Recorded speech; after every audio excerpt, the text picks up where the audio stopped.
Yeah, wonderful to see you. Jenny, you are using my office. Thank you very much. Hello, sir. Is this your office? I have no clue. Yeah. Hi, Reggie. But hello, everyone. Reggie, thank you for logging in. Thank you really very much. Hi. I just want to warn you that I may be called in between and I will run. So, but till then I'm okay. I've told him not to call me, but I don't know. Okay. Yeah, but your logging in is also the proof that the community network works. Yes, certainly. Yeah. Hi, Amrita.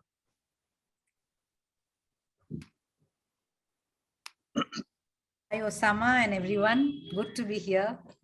Thank you so much for agreeing to be here. No, that's a pleasure being here. As in, it's always nice to have a chat on the same issues with different aspects. Yes. Raj, are you in? I think he's logged in. But Here he is. Hi, Raj. Hi, everyone. Thanks very much for joining us here today.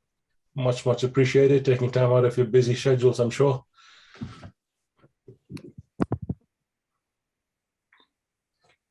So, okay, so I think we are dot on time, I guess.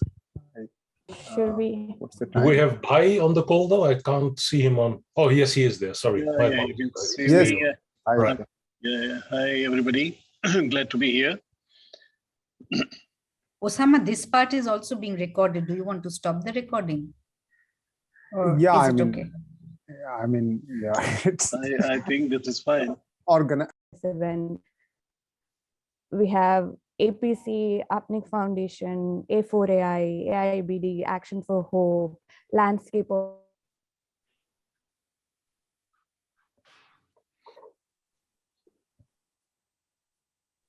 So it looks like we need to set up a community network in Osama's office by the looks of it. Yeah, so I think I have a better, network. So I will take it over. And incidentally, if just to start a note, DF's office network is via my house. So that is because when Jio started giving fiber, it is not giving, or it's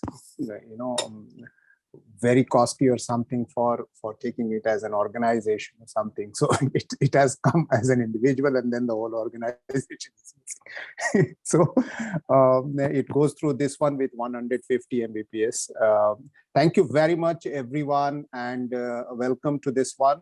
What Jenny started breaking in when she was mentioning is that since this year CNX is much larger than last many years of CNX from the perspective of registration. We have got 400 plus registration. And this is just not India, but many other places. And when we both, me and Rajneesh, when we were talking as a lead organizers, we were thinking that how do we have this discussion, even though it might be mostly in English, but can also be, viewed and shared all over the ground. So couple of hundred centers we have in India, so they all are watching it and shared, and many of them have registered, so they must be on the live also and everywhere. So that's one of the couple. The other is that we also have got huge community of community radio stations who have joined in because of being the common community, and they also reach last mile. So those are a very strong thing. And just to let you know that how it has happened is through our partnership with AIBD, and we have been able to organize a lot of people to log in and share the information. And those of you who will come on day after tomorrow, there is a dedicated session on how community network and community radio work together. Our community is increasing of supporters. I mean, it started with DEF and Internet Society as an organizing, as a lead organization.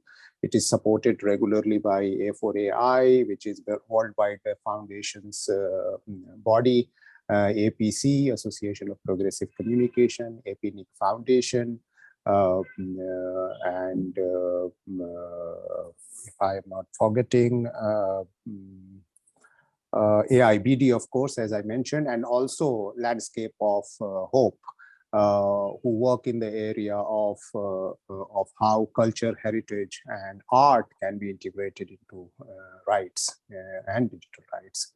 So, a lot of organizations are here who are supporting and making it happen. Some of the other thing that can be shared by Rajneesh, and the reason I started is that then Rajneesh can take the his intro into the session itself.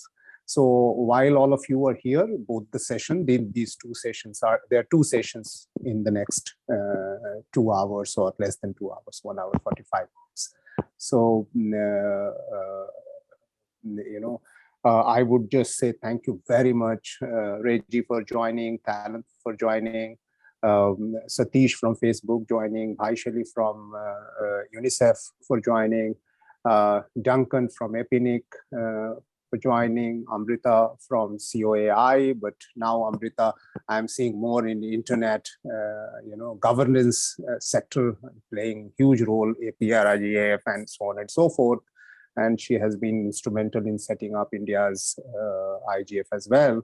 And then we have Daniel, and if I'm not forgetting anyone, all of you are here.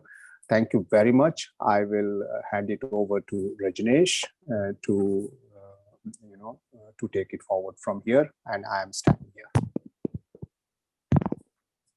Thanks, Osama, and good morning, good afternoon, good evening, wherever he may be joining us from. It's so wonderful to gather once again, albeit virtually again, unfortunately, but that's the sign of the times, I suppose.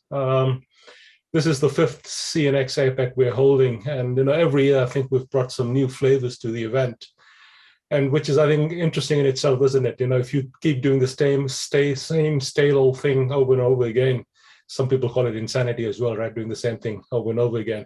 But so what we try and do, of course, is bring about some new interesting ideas and initiatives every year or every time we do this. And if you look at the history of CNX APEC on the website, you will see that every year it's done something a little bit different. And yet again, this year, even though we're doing this virtually, one thing we did really want to do was to bring in some new faces and voices into the conversation. So you will see that, we have some of our longtime supporters, but as well, we have a range of new people that we are trying to bring into the conversation. Because, if we keep talking about ourselves to ourselves, it's not very useful. So bringing in some new perspectives, I think, really does help. As well, over the years, Osama and I have been trying to do a bit of work with community radios and see how we can upskill them or train them up to become community internet network providers as well. So this year, I'm very happy that with our friends from AIBD, which is the Asia Pacific Institute for Broadcasting Development, which is a UN agency based out of Malaysia, they've very kindly partnered with us this year to bring their community with us. So some of them may be on this session, of course, but as well on day 2, on the 17th, we have a full session with our friends from AIBD and their community. So, there are so many synergies between community radio and community internet network operators, and we're trying to see if we can bridge that. However, that, of course, is for later. Today, I'd like to dive into the session. So as you all probably would have seen from the program schedule, we have a pretty tight agenda in how we try and do this. One reason is, these virtual meetings tend to become quite boring and monotonous. So we try and, change things up a little bit. So the basic outline of the session the first session that we'll have is we'll start with some very brief introductory comments from our 4 panelists. Then we'll move into a very short discussion, just about around 30 minutes perhaps. After that, we'll have a video segment, which our team will put up. Just try to bring in voices who you don't normally hear from, of course, in these sort of events. So this is literally voices from the community who are dealing and living this every day. The changes that we all experts always talk about, but these are the people who are doing it out in the field. Then we'll come back to we'll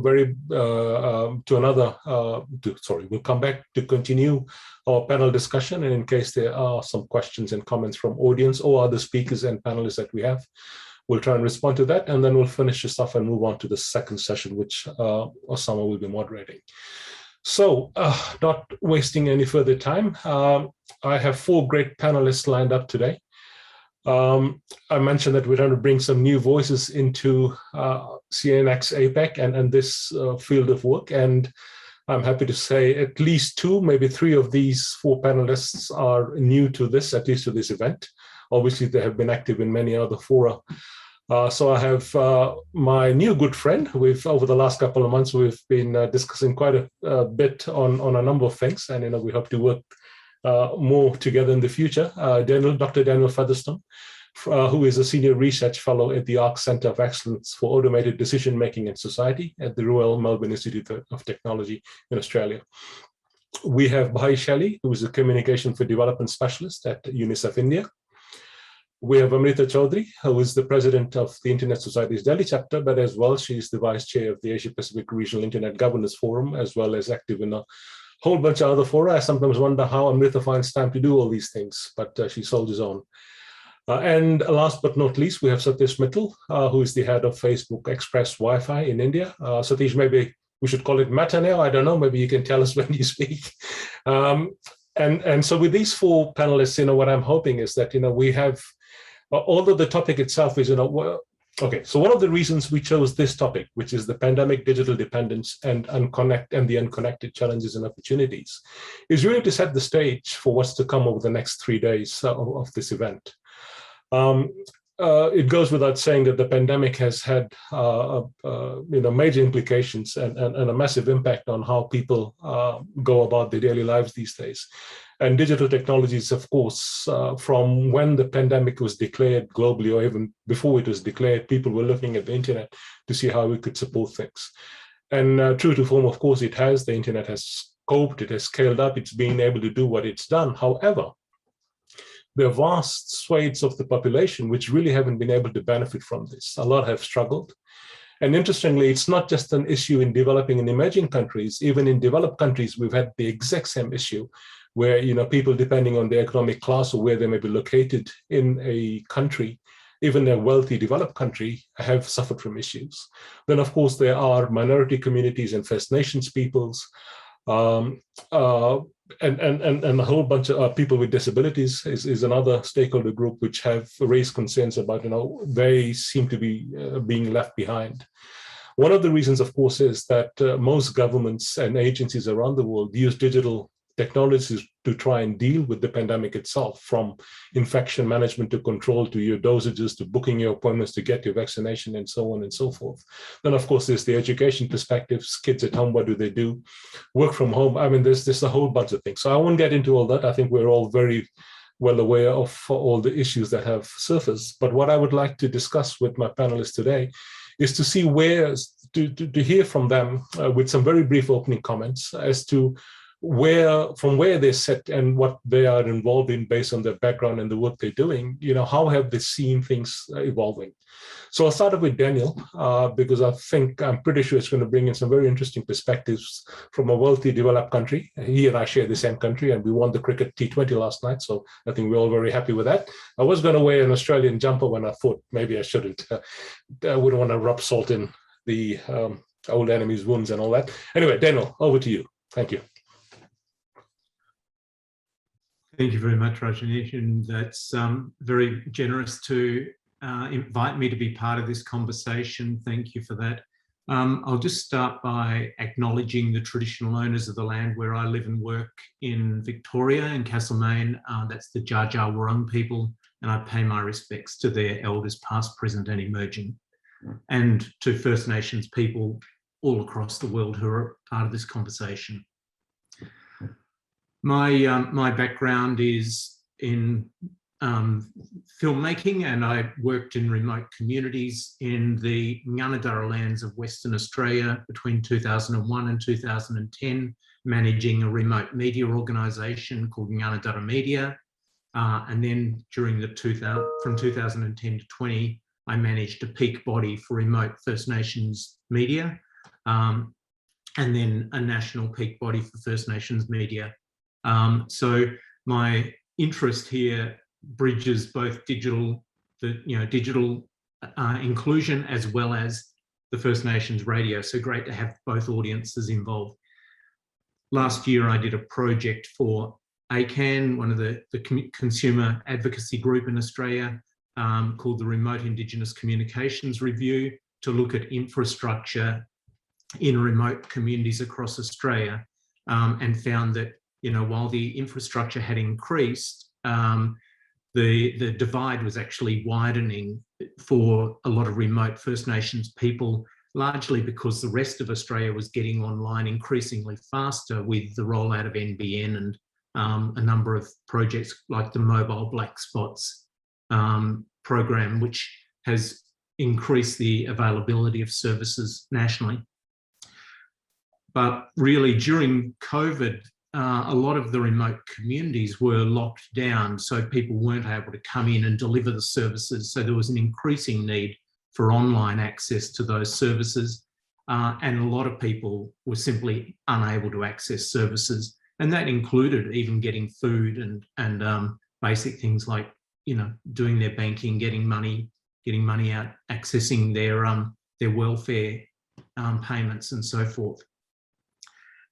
So with up to 30% of people living in remote and very remote communities not having internet access and very few households having phones, people were basically being left out of getting good information during COVID and getting First Nation, getting those essential services. And in fact, the radio stations played a big part in getting information out. You may not be aware of it, but in Australia, we now have a new Closing the Gap target for First Nations people to have equity for digital inclusion by 2026. However, I would say that is a very ambitious target, and a lot of work has to be done in that space to improve the infrastructure, the affordability, with a lot of the big challenges around the cost of prepaid mobile, which is a primary way that people access their services, and basic rollout of training and digital skills. So I won't go into all the details right now, but that is a key driver for the need for improved data around this. So the project that I'm working on now, called Mapping the Digital Gap at RMIT University, is about trying to address the need for data in remote communities, and also more research is needed to look at the First Nations access nationally. There's been a widening gap over the last few years, and we believe that that's widened further, but there's a lack of data to really tell that story. But I'll come back to that later and hand back to you, Raj. Thanks, Daniel. I have some questions for you for later, of course, including, you mentioned the digital inclusion issues that Australia has. And, I think we want to, often we hear that the problems with inclusion and digital divide and all that are endemic to poorer countries or developing countries. But, I think we have proved that's not really the case. So we'll come back to that, hopefully. Okay, so from Australia, let me head off to India and bring in Bhai Shelly. India, of course, I think many of us saw the images on TV when the massive infection waves impacted India late last year. And of course, right now, India seems to be doing pretty well. But Bhai, perhaps you have some thoughts to share on how you have seen things evolve over the last year and a bit. Yeah, thanks, Raj. And I would thank Daniel also, because when he was narrating, I could relate very easily, because we have more or less similar situations in many parts of India, especially talking about Uttar Pradesh. So from development sector, because in UNICEF and Communication for Development, we engage with communities for various programs and with focus on maternal and child survival. So during the pandemic, needless to say that most of the service delivery or community engagement were affected. And, it didn't affect only those who were not connected. It affected both the connected as well as unconnected. So, and the other thing that we noted was that the playing field was not equal. So I will come back to this because this is very important for any other pandemic in future. So, looking at different experiences of how people were affected, basically I find that there are 6-7 deprivations, and one is a skill set. So when you have option for registration for vaccination, you even if you have a smartphone, you need those skills to operate. So the first thing that we struggled with was a skill set. The second was accessibility, and especially talking in terms of the border areas, the areas, sometimes it becomes very difficult to reach villages even physically, and so you can understand the challenges for online digital communication. The third thing, affordability, because in many cases, we get to know some very interesting data also. For example, people switch from one mobile number to another mobile number because they don't want to continue, certain service because of affordability, and this is very rampant. It's not unusual. It has become a kind of routine. And then the socio-economic gender issues, and here the issue of agency becomes very important, because in if we talk about women's access to information and life-saving messages, the agency played a big role. And so we could easily see that women who were federated into SHGs perform better than women in general. So that was a big learning. And then elderly population, physically disabled. I mean, these were people who were at the receiving end. Then, looking at in hindsight, I think the solution lies in connecting the dots. So you have conventional methods working at the ground. When you have this kind of pandemic situation, you experiment, with newer things like digital platforms, digital technology. And I think a good mix of these two provide way forward. For example, I will speak later on some of the examples, because we, tried to amalgamate a couple of conventional and digital platforms, and the results were very good in terms of breaking the barriers of access, skills, and other barriers. So I stop here. Thanks, Mike. Amrita, I'll go straight to you now. Just realize you're running a bit behind schedule now. Thanks, Raj. I'll keep it brief. Most of the points have been shared, like, while we are connecting people, there is a lot of people being left behind, not only those who have not been connected, but even amongst the connected people. For example, the low bandwidth, most of these services are being digitized, but with the low bandwidth, people are not being able to access all the services. The payment delivery system, for example, gets delayed. There is a lag. And there are studies which actually, I can share it in the slide. I don't want to waste time, which show that we are losing money on that. The gender divide definitely is increasing. People don't know how to use, these services. The other thing which, apart from what Shelley mentioned, was, there is a language issue. Most of India, for example, do not speak English. Now, the services, many of the government services are in the local language, say, for example, Hindi, but it is not completely in Hindi. When you get into the payments part or the others, it gets into English. And how safe it is, people don't know. The digital literacy part is extremely important, how to use it. How safe it is, how are you using it, are they getting meaningful access? Now, most governments today are talking about connecting everyone, and all governments across have a target, okay, by this year or that. But are we reviewing the strategies of connecting people is the question. Have we reviewed what we have done? How has it worked? Now, for example, Government of India has a fund called the NOFN Fund, which can go into connecting the last mile. Has it been effectively used? Are we also engaging communities into it? Like, you have the community networks, they may be working and the people have been empowered to use it, or you are engaging the community in it. Are we trying to replicate them? Is the government extending the support to to replicate them? How are we using the learnings which we have? Because what worked yesterday will not work today, and we can't just go on like, this is what private sector has to do, this is what the community can do, and this is what the government have to do. And Raj, here I will also like to bring in something which you have been advocating, which is collaboration, cooperation and collaboration between people, and different stakeholders have to speak to each other.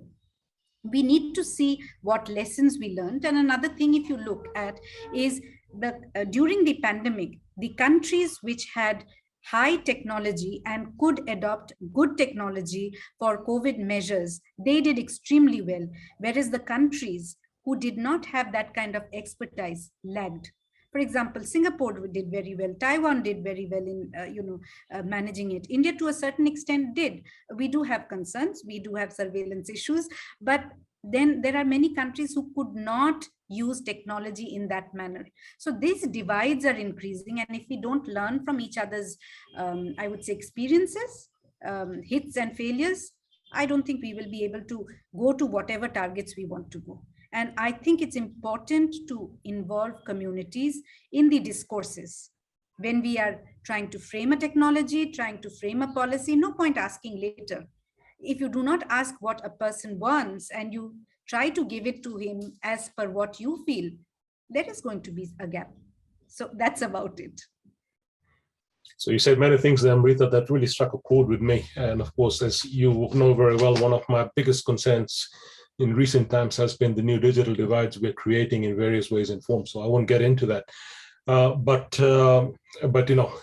points well noted. Satish, my friend, what does Meta have to tell us? Hi, everybody. First of all, in housekeeping, we are still trying to get used to Meta. And if I interchangeably used Facebook and Meta, so please consider that as one and the same.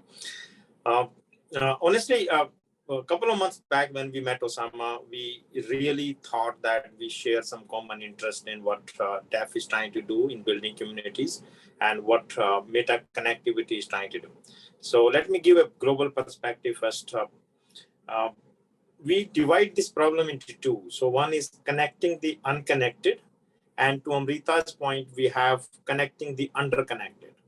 Underconnected as those where technically the connectivity is available, like places like India, you have 3G, 4G, but there are pockets where people don't have a great experience. She has given many examples, I'm not repeating that, but we know that, yes, there are communities who are deprived of a good experience, and hence during COVID specifically, the public schools, the students in the public schools, they were deprived of some good remote education, which otherwise was available for the have-nots and the haves. So that is what we do. In terms of how we are trying to solve this problem, we provide tech solutions which help manage the networks, grow the networks, and monetize the networks. And there are multiple solutions which obviously can't be covered within this call. I would really encourage any of you to really go to the LinkedIn profile of mine. We continue to share a lot of interesting ideas and the work which we do across the globe, specifically in the emerging markets. Closer home in India, we have done a lot of connectivity initiatives in the country. And then even places like Nepal, Sri Lanka, Bangladesh, Thailand, Indonesia. So a lot of work going on here to make sure that you have a better connectivity experience available and you are able to monetize these networks. So let me stop here. And I know we will talk on similar lines, maybe the rest of this session as well. Thanks, Satish. So we were going to get into the discussion, but I've just been checking with Osama on what we've got lined up for the little video we're going to play. And I think it may actually be interesting if we play the video now. Osama, are we, or Jenny and team, are we able to play the video now before we start the discussion? Because I think that may also offer some perspectives. Yes, we are playing the video right now. Yeah. Okay, so I would actually, Rajneesh, I would suggest, because it's in rhythm, continue the discussion, and in the break we show the video, because all of us are together. Okay, fair enough. And I see Dr. Rig is here too, so yeah, all right, good, all right. Yes. All right, so we'll continue. So I apologize, slight change in agenda, or in schedule, I should say, and we'll come back to the video later. All right, so, so if I look back at what all the four panelists have said thus far, I think, they've pretty much given a very good overview of a whole bunch of issues. One thing that struck me was when Amrita was mentioning about replication, and the question I asked myself as I was listening to her, are we duplicating things or are we replicating things? I think very often we end up with duplication, not replication, right? And there's a very distinct difference between those two terms, right? And what you end up is people, having their own development agendas or whatever they may have, and they have to meet some KPIs, so they go and do things. And oftentimes it's just doing the same thing others have already done instead of coordinating and collaborating with others and having greater impact and greater reach. Okay, so I want to come back to Daniel now on from what he said earlier. And I think I've already mentioned a few times that we have some people find it strange that supposedly wealthy and developed countries are also facing issues. One of the things that I did ask him to ask Daniel to speak about was, how have minority communities, and in particular the First Nations communities, how they have dealt with the pandemic, and knowing that they've been using radio as well as the internet in dealing with it. More importantly, I think there's been lots of issues we've had in Australia with the schooling system as well, right? How the education system has coped. And Amrita, to your point earlier, yes, we have a fairly well-developed infrastructure in Australia, but I can tell you these schools suffered, they still are suffering. New South Wales, for instance, has been in lockdown. We just came out of lockdown a couple of weeks ago, but 4 months we were down, and schools were struggling, even with all the technology we have and supposedly all the wealth we have. The schools were struggling. It's not just having infrastructure, it's not just having the money available, but it's actually prioritizing how you're going to use that. What do you do with it, right? So all the money in the world is not going to solve a problem if you don't know how and where to spend it and what to prioritize in that manner. So, but I think I'd rather let Daniel speak. He is the expert on this and he's done a lot of work in this area. So Daniel? Yeah, thank you, Raj. And yeah, just to put a little bit of context, so there's, the digital divide in remote communities is very hard to identify exactly how big that is, but the Australian Digital Inclusion Index is a national study, and what they've seen is that since 2018 to 20, the size for First Nations communities, the size of that gap has gone from 5.2 to 7.9. They're sort of percentage points. In remote communities, 2 studies were done that were, the gap was 17.3 in one community, and then the next year it was over 25. And so the gap is, close to 25 points, it's close to 20 points greater, simply because people don't have the access to services. There's very much a localized digital divide. Agencies might have services, but the households have no internet access at all. Things like NBN, Sky Muster, the satellite service, means that people might have access to a Wi-Fi. Some communities have mobile services, but it's often highly congested, and the affordability is the big issue. people share a phone and ended up, with very, very high expenses compared with, the postpaid services. So in a lot of communities, the schooling, kids simply weren't able to do homeschooling. They just couldn't afford the data to be able to do homeschooling. We saw the result, the outcomes were that a lot of schools, they just gave up trying to get kids engaged. I was meant to be in a community this week doing some research in Wilcannia in New South Wales, which is an outer regional town. What they did in that community was they used the radio service to broadcast lessons over the radio, because that was the most reliable way of getting those services to kids in the community. They also were delivering packages of information door to door to each house, so the kids had their workbooks to work on. And they did some innovative stuff like creating songs that the kids sort of workshopped and were delivering over the radio, and feeding back through recordings that they could do at home. So it was a range of strategies, and really the First Nations radio services played a really important role through COVID in keeping people informed and knowing what was going on in terms of service availability, and what was happening in terms of health information and so forth. So while internet access was not available to most people, the radio services really stepped in and filled a big role, putting information in language and making sure that it was localized for the community, and giving local people the voice to share that information out. So, we saw that was a big part of it. In terms of other services, people like a lot of the shires that might have had Wi-Fi were turning that off because they didn't want people getting congesting around or congregating around communal areas. So they were turning off services that might have been the only way that people could access internet. And so that was, again, really increased the divide during that period.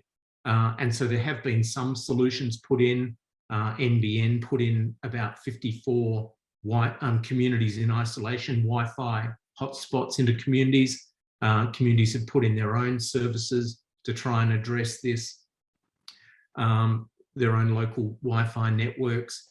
There's been some small cell mobile coverage gone into some places, and Telstra have provided free public phone use. But on the whole, the issues of the pandemic haven't been, have really drawn attention. We've had a lot of national coverage around the needs of remote communities that have really come out through the pandemic.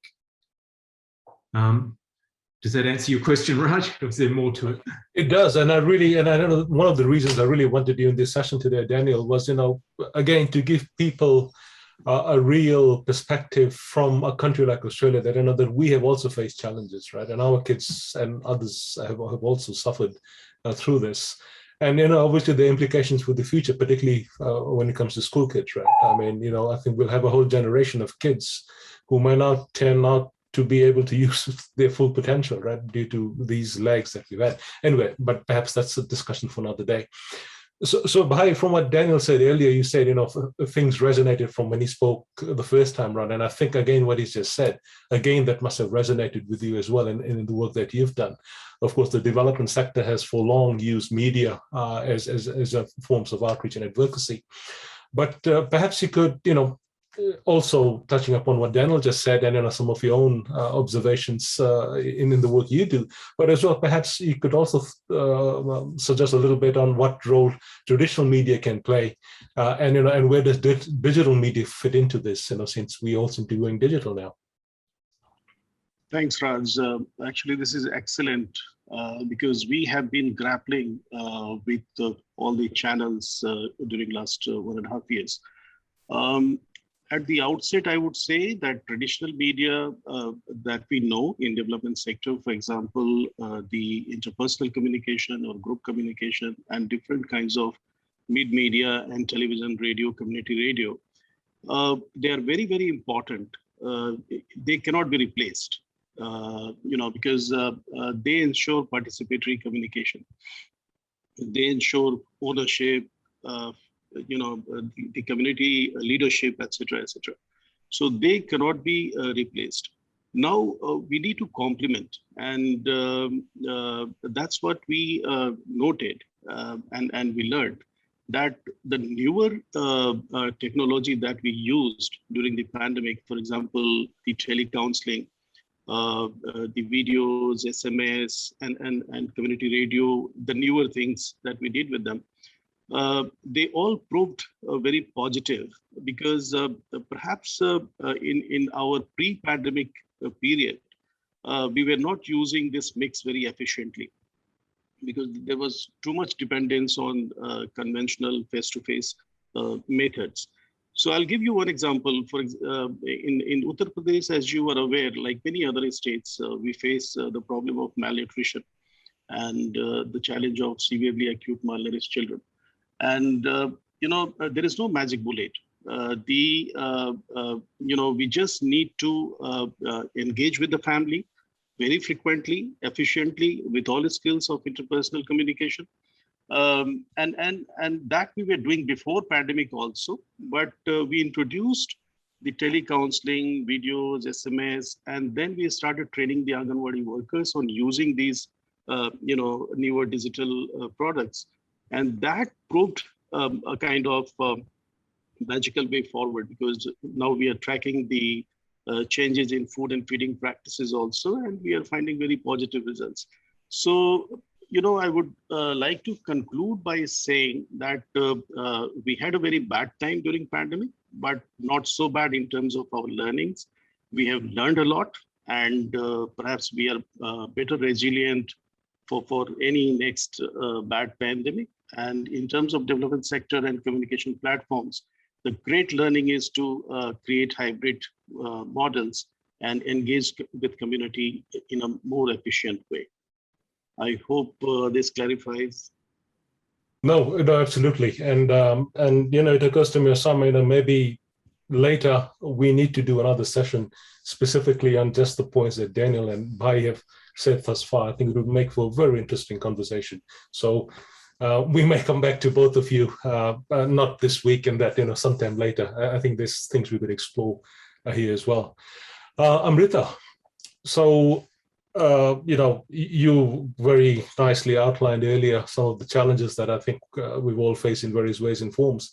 But it's also interesting to know that, of course, governments have also been struggling how to deal with the pandemic. Some governments still are, interestingly enough, a year and a half down, nearly 2 years down the track.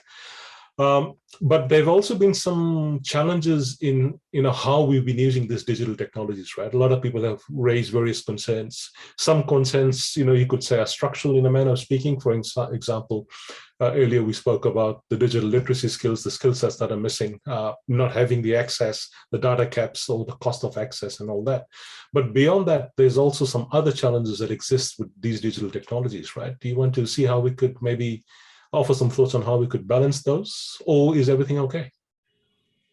Raj, that's a tricky question. There is no 0-1. It's a gray area. But yes, one thing we need to appreciate is governments are also trying to learn and do things right. Whether they're doing right or not, that is a different question.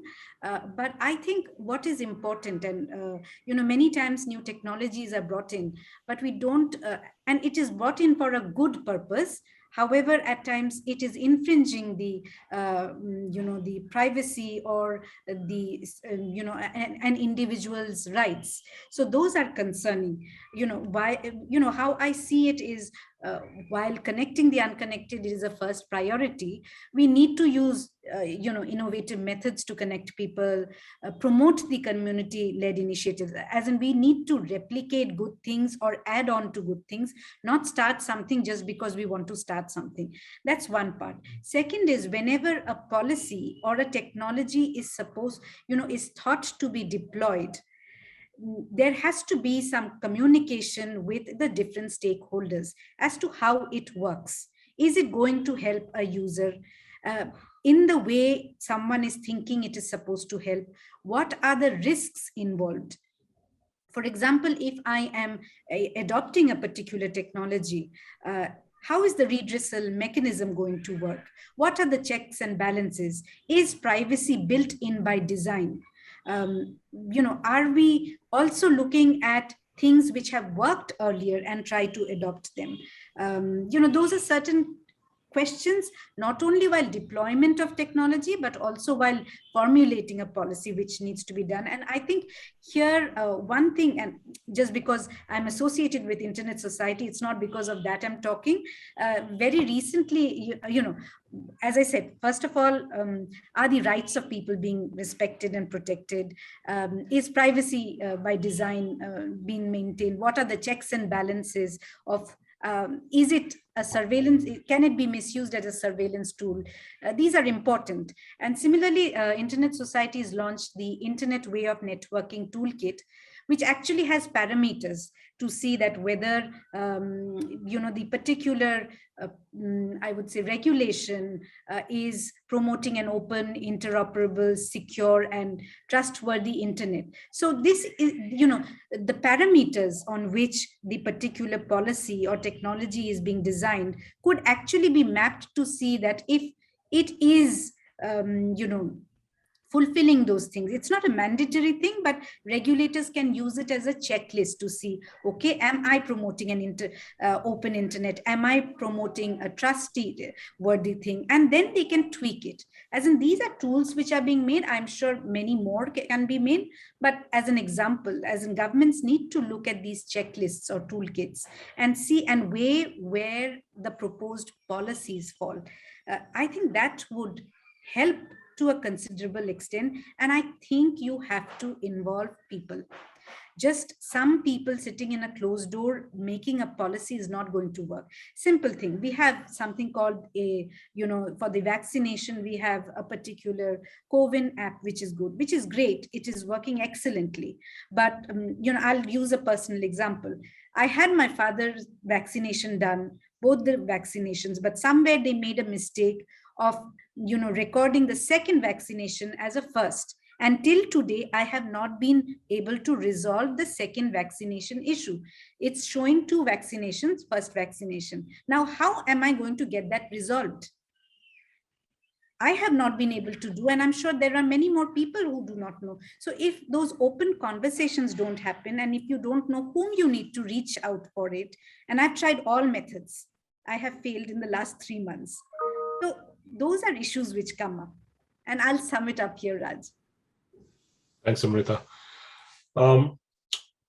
Satish, I think we've always said that Asia is mobile first, and India in particular, I think, is a great example of that. Just the mobile penetration rates that we've had, and even the rates, supposedly one of the cheapest, or if not the cheapest in the world. However, there's still vast differences in the quality of connectivity that people get, and obviously what they can afford as well. Wi-Fi has been used recently in many ways and forms. I mean, community networks are one example, but so is sitting in your coffee shop or sitting at the airport and using Wi-Fi and so on. And we also see telcos, for example, in urban centers using Wi-Fi for handoff so that they can remove congestion from their mobile towers.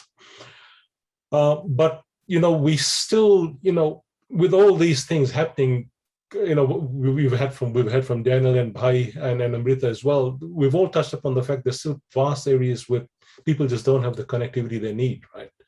So what do we need to do here? I mean, how do we scale this further, particularly in rural locations, particularly people who might not necessarily have the digital literacy to use this? So I think there's probably multiple parts to the problem, right? And I'm sure Matt is working on some of these with the project that you're heading up.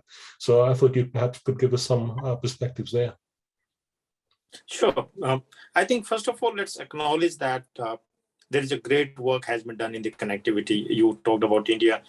India moved from an unconnected country to an underconnected country at the best. In a very short span of time, we are 4G covered everywhere. So it's a great story.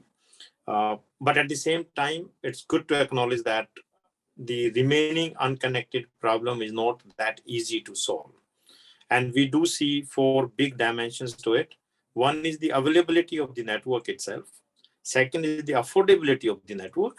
India had been fortunate to get some of the price points of data price points, which are the cheapest in the world. Third one is device availability. Even if there is a network available and you can buy the rental, but are there smart devices in the hands of the people who want to use it? It came out very clearly during COVID that there are many students who wanted to do online classes, but they didn't have a device to render. So that is the third dimension. And fourth one, Amita touched about it, is the relevance. That India is, it is a mobile first country to a great extent right now as we speak, but English is still not the first language in this country. And if the internet continues to stay only at the English language, we need to solve that problem of relevance as well. That why should people really go online? Good part again is not only just the 4G penetration in the country, there are a lot of digital technologies which have been adopted and people are seeing the benefit of it. UPI is one of them. Look at the billions of transactions which are now happening on fintech, and it is happening at the grassroots level. The next door fruit vegetable shop is actually accepting UPI. You can pay through mobile connectivity. So that's great examples. The work to be done further and where Meta is working on, let me just deep dive a bit on that. Three things. One, how do we make these networks cost effective? And for that, we are working on moving from monolithic network structures to disaggregated network structures. We have a great program called TIP, where we bring the suppliers, the demand and the supply side together and disaggregate this to bring the cost of network down. Second one is monetization capabilities, fully realizing that there is no single silver bullet and every country behaves differently. What works for India does not work in Indonesia. And hence we create multiple monetization capabilities and let the service provider choose whichever works and more relevant in that space. And the third one, again, it was touched by, I think, the multiple speakers today, that we need not to work in isolation. Can we think of build once and utilize it multiple times, right? Do we really need to have fiber being laid by MNOs and telcos differently than the fiber being laid by the ISPs? Yeah, so we are working towards that society where can we build the network once and use it multiple times? You talked about, let's say, Wi-Fi is built once. Can you do the data offload on it? Can you do monetization on the same Wi-Fi? Can you do some IoT services on the same Wi-Fi? So the same service, same system once built can be used multiple times. So these are the three things which at least Meta Connectivity is working on across the globe and specifically in India as we deep dive into it. Sorry, I couldn't find my unmute button yet. Thanks, Satish. No, indeed, you made some excellent points there, and you know, also again, you know, a lot of things are striking me today. And again, it strikes me that, you know, we all seem to be speaking pretty much to the same things, right? But yet, when you go out into the field, you go out into the real world, people don't still seem to be acting upon these learnings or these best practices, if you will, right? So I think there still is a gap that exists out there. And it's not necessarily the private sector or civil society or NGOs or government. I mean, it seems to be an endemic issue to everyone, right? I mean, we have these great conversations, but then when we move into the day-to-day operations and getting stuff done, you know, I think we get very perhaps tunnel vision. Okay, we need to do this, and you know, not really thinking back to see, okay, how can we actually coordinate with others or collaborate with others? And you know, sometimes there are obviously structural issues in themselves. You know, sometimes the collaboration is not that easy, right? Depending on who you are and what you're doing. So, but you know, fair enough. So some very great comments there, Satish, as well. So I think we've had great comments from all the speakers thus far. What I wanted to do next was to see Jenny and Sheil if there are any questions from our audience, and if you could please read them out for me if they are. Whilst we wait for you to tell us those, I also wanted to open up the floor to the panelists in case you wanted to comment on what the other panelists have said. So Daniel, Bhai, Amrita, and Satish, you know, from what you've had each other say, is there something you wanted to perhaps add to what others have said? Amrita, I see your hand up. Yeah, Raj, I would like to comment on what you just mentioned. I think each of the different stakeholders, like be it private or government or even civil society, have to come out from, when negotiating with the others, you have to come out from your mindset, try to understand the other person's perspective also, and then come to a neutral something which works for both. It cannot be that my way or highway. And that happens at most conversations, that I am right, the other person is wrong. I think we need to be sensitive about the other's issue and try to see if we can be able to address it to some extent. It's not a magic wand, it will not solve anything, but perhaps, trying to come to a middle path may help to some extent. Point well taken. Bhai, and then Daniel. Yeah, thanks, Raj. Actually, I was listening about the cooperation, collaboration thing. And in UNICEF, we work very closely with the government. And, that looks like a strength also, because government brings in that scale, reach, and, it becomes easier to deliver things.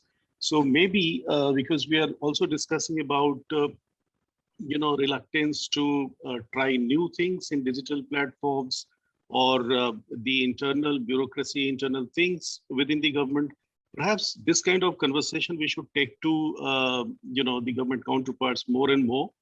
And I can easily suggest that we can have this kind of conversation, if everything goes well, offline, maybe in December or January, so that, the new plans which government is making for next year, it can be more digitally, useful. Absolutely. No, we'll follow up on that for sure. Daniel. Yeah, I think there's a lot to be learnt in Australia from the models that you've been putting forward with the community networks model. I think in Australia, we've sort of relied on the federal government to provide all of our communications policy, and the major telecommunications providers to be delivering the services for remote communities. That simply isn't meeting the needs, and we need much more of a community-driven approach. And we've just had an Indigenous digital inclusion plan discussion paper. Everyone's put in their own ideas. So there's a real push for this to be driven by communities, and our own project, Mapping the Digital Gap, we're looking at developing community-driven digital inclusion plans so they can identify what the barriers are and come up with their own local solutions. So, it's a really good learning from all the work that you are all doing in Australia. Oh, that's good to hear. Thank you. Sheila, I think I saw you put your hand up. Do you have some questions or anything from the audience? Or yes, I think a couple of people have got their question. They are raising their hands. So I think we can unmute them and they will ask questions to the panelists.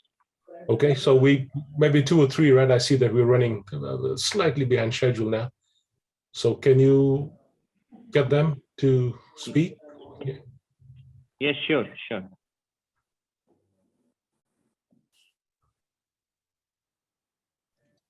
In the meanwhile, can I show something interesting? You all are being seen in the field, as you can see. People are watching all of you.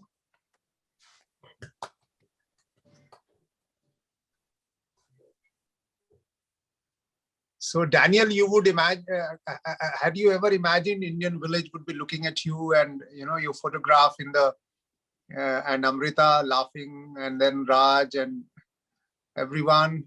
So this is a great feedback, that's already, interesting is that, and all those are community network operated audience who are sitting there in the community center. So Sheil, do we have someone? Yeah, Sheil, if you are finding it difficult for them to connect, maybe you can pose on their behalf. One question I had with the audience is that I was reading the newspaper about a few days back that Elon Musk has announced that he's going to connect few 100 million people in rural India through satellite, almost without lag time. extremely low lag time, which won't even bother to the users. How are we, one side is that very happy somebody would be actually connecting, but I don't know, I was a little intrigued that when Satish was especially saying the responsibility of connecting the unconnected, then connecting the underconnected, then connecting the, I would add, connecting the super connected, who are always facing misinformation, So I don't know if people have any reaction vis-a-vis community networks or role of community-driven networks or community-driven internet. So with what Musk is doing, I think you need to put that into perspective. What he's offering is using his LEO satellites, low latency connections, right? But you still need to have the ground station, which costs money. It's not free. You still need to have the devices, and multiple speakers have said that it's not just having the connection, it's the devices that you have to use it, the digital literacy skills. So there's multiple layers to the problem, right? One thing I'm hoping, I don't have full details yet. I know in Australia, they've also launched that. In fact, they reached out to me to see if I wanted to try it out, because I happen to be in an area where they can provide service. So in Australia, they can't provide the service everywhere, right? There are red zones which they can't provide connectivity to, but other parts of the country they can. But the point still is, what it could be very useful for is if they allow their LEO connections to be used for backhauls. There are parts all over Asia, well, let's start with India, but in many places around the region, where the backhaul problem would be significantly solved, right? We always have these backhaul issues. But whether they'll be happy to provide connectivity to a village of 100 people or 200 people or whatever it may be, because there is also questions there, how much data that would flow through that. So I think there's more questions to be answered yet, but I do believe it's a promising development. I see Amrita and Daniel with hands up. Please just speak. Don't wait for me to bring you in. Thanks, Raj. As in, it's great if people are connected, but and we have to have various ways in which to connect people. And as Osama and Raj, you mentioned, it's just not the connectivity. A community-driven initiative is, they are teaching everything, starting from how to use, what to use, capacity building, helping each other. Now, just giving an internet to someone is not going to help people in remote areas who have literally no understanding of how to, English, forget it, even how to use devices in a particular manner. So great if we get the connectivity, but we also need help. Assisted services are required, and that is where the community networks or others come. And I think it is going to be more of an overhaul kind of a thing, wherein there has to be a last mile.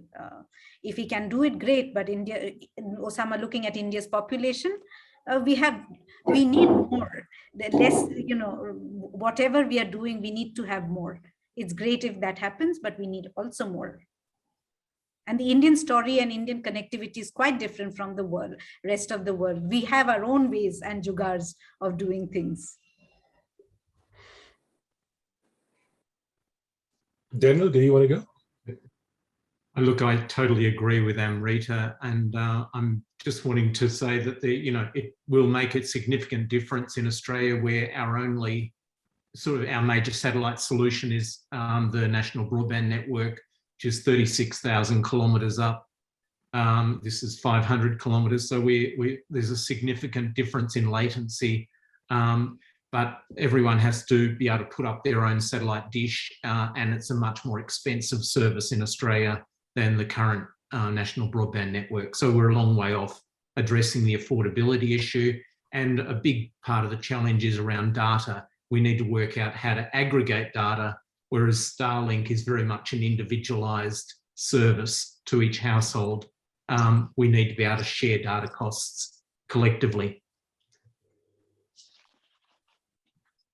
Okay, Sheila, did we have any questions? I see time is up, and I think we need to close the session now. We have a question from Sabani, which is, what is the road ahead for setting up cooperatives for enabling connectivity to the remote rural areas? If one of you could answer that. And we have another question from Mikhala Jagdish, that they are still, I think she's typing from a village, and she's saying that they're still in the 3G world, And as a consumer and a community, what can they do to speed up the process, or what can we all collectively do to speed up the process? These are two questions we received. I will repeat the question. The first question was, Sarbani's question was related to setting up cooperative for running community radio or any community-oriented initiative. Is that a possibility? How do we do it? And the second was more that we are still in village and you still get 3G, but we are suffering from broadband and many transactional activity cannot be done. Especially that shows the dependence on digital at the time of pandemic and the bandwidth not available enough. How do we get it? So would any of the panelists like to respond to that? Yeah, let me make an attempt on that. I think there is one thing which did not get discussed today is this new development called PM Wani. That is a great attempt by the government to reduce the red tapeism, remove the bureaucracy as much as possible, and they call it democratizing the Wi-Fi. And that's a great step. Maybe it can have a congruence of what the communities would like to start and cooperatives would like to start working towards, including the NGOs and other people may like to participate in this initiative.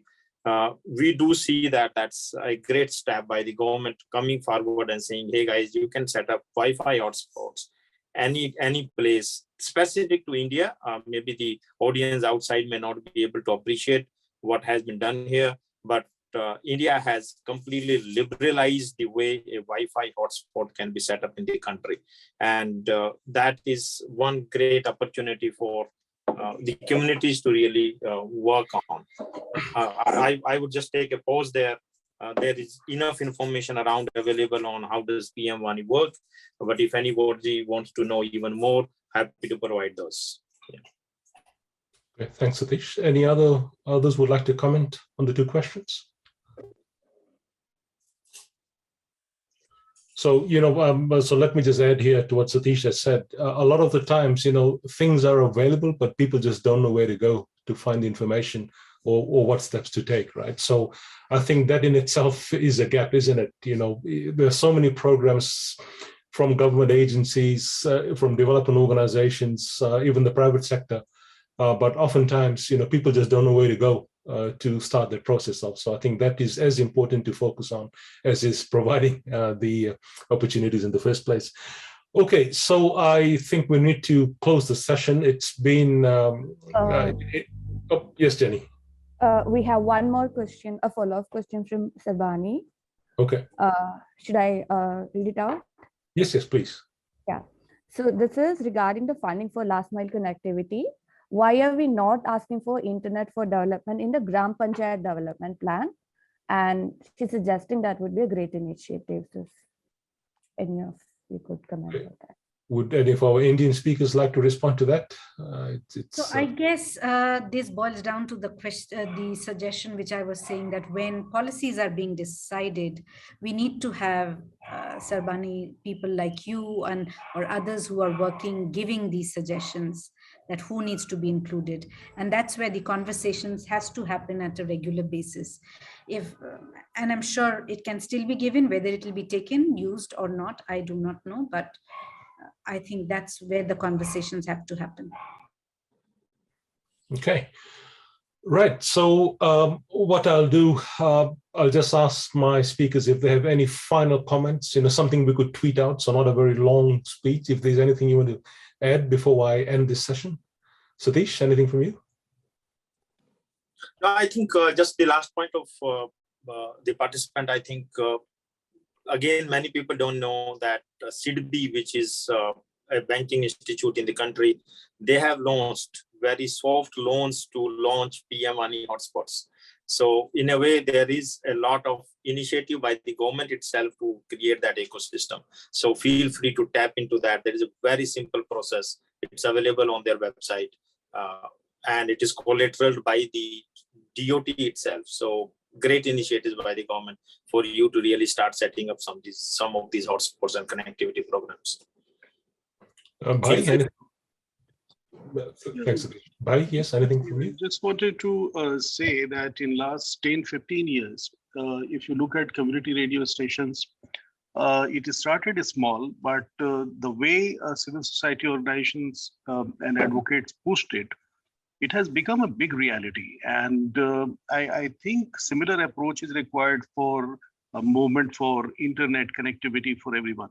So I think a great opportunity. And as we are meeting here, I think we need to continue the conversation. We need to push it further.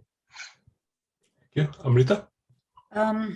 Engage, innovate, collaborate, and review.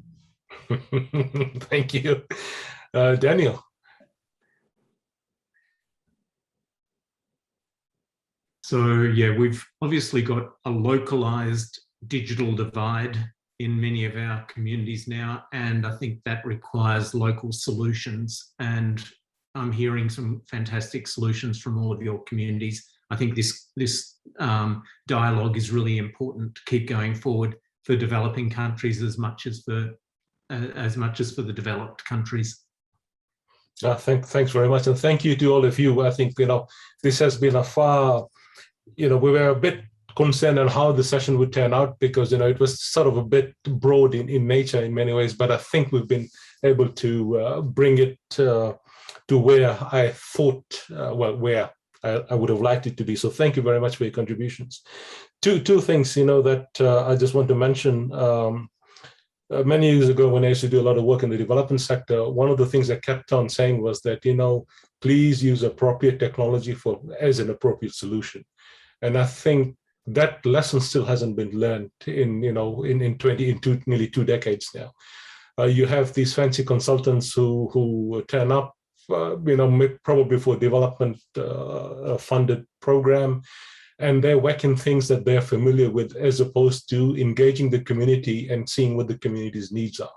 And this is where I think community networks themselves, the key word in community networks is community, right? So it's what the community needs, and you also do it together with them, right? So the work that Osama and I have been doing for the last 12 years now in South Asia, we've always started by engaging the community first. If we don't have a community champion, we don't proceed with the work. It's as simple as that. Because without that community buy-in, without that leadership within the community, because all of us will head off after we've done the work, right? But it's a community that is left with what they have. And if you look at a lot of the development programs of the past, people parachuted in, they've set up some great stuff, and then they left. And oftentimes, particularly in developing and emerging countries, those things fell over because there was just no continuity after that. So I think there is a need for keeping the community's needs in mind, involving the community, and as well using appropriate technology to achieve what our collective aims are. So thank you all very much for this. It's been a great session. I'm going to end with some more cricket speak. So I always thought of myself as a very lousy cricketer, but for some reason I was always made the opening batsman.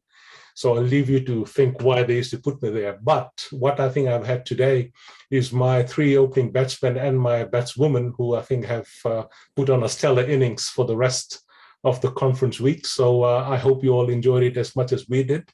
And we look forward to keeping engaged and furthering the conversation, not just the conversation, but I think trying to take some action on these things and pushing in a couple of ways that we can.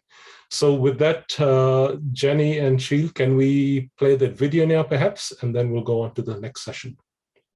And I would request all of you to, like a team player, be around while others will be playing the next session. No drinks break.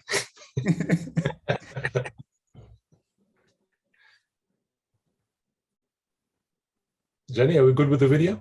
Yes. Give me 15 seconds. All right. All right.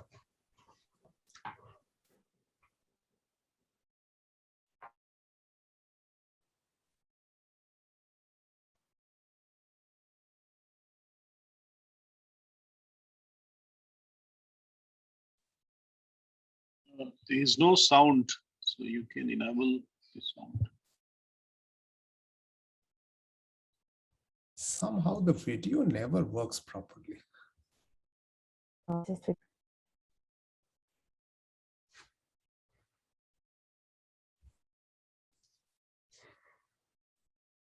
You will have to redo that for sound. Enable sound. We're trying to fix it. Some problem. The video has.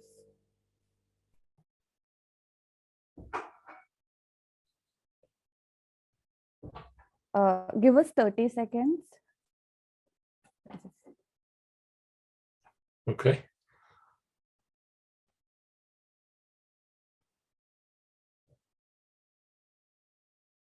You know, with all the digital tools and means we have, we still have technical difficulties, don't we? It's amazing.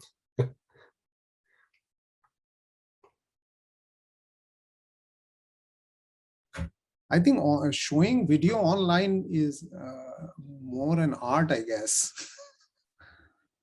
Every time you think you've worked it out, next time it doesn't work.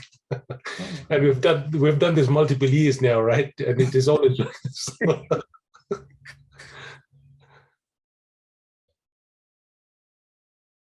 No sound. No sound again.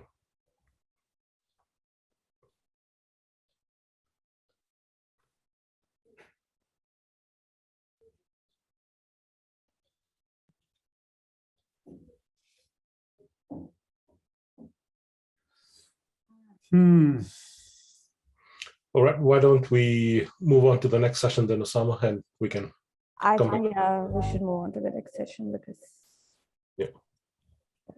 Yeah, maybe you can share the link with everyone. Yeah, we'll share the link in the chat box. Yeah. And also the Sitlingi film. Although Reggie is here, and I'm sure we are going to enjoy the talk with him. All right, sitting on the ground there. So Raj, should I take it forward from here?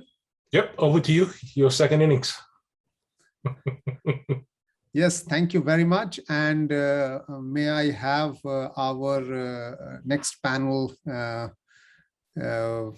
show their faces so that I know that we are pretty much together. Oh, wonderful. So how do I show as, yes. Okay, wonderful. Thank you very much. Thank you, Duncan. Thank you, Amita. Thank you, Talent. And Reggie, is Reggie around?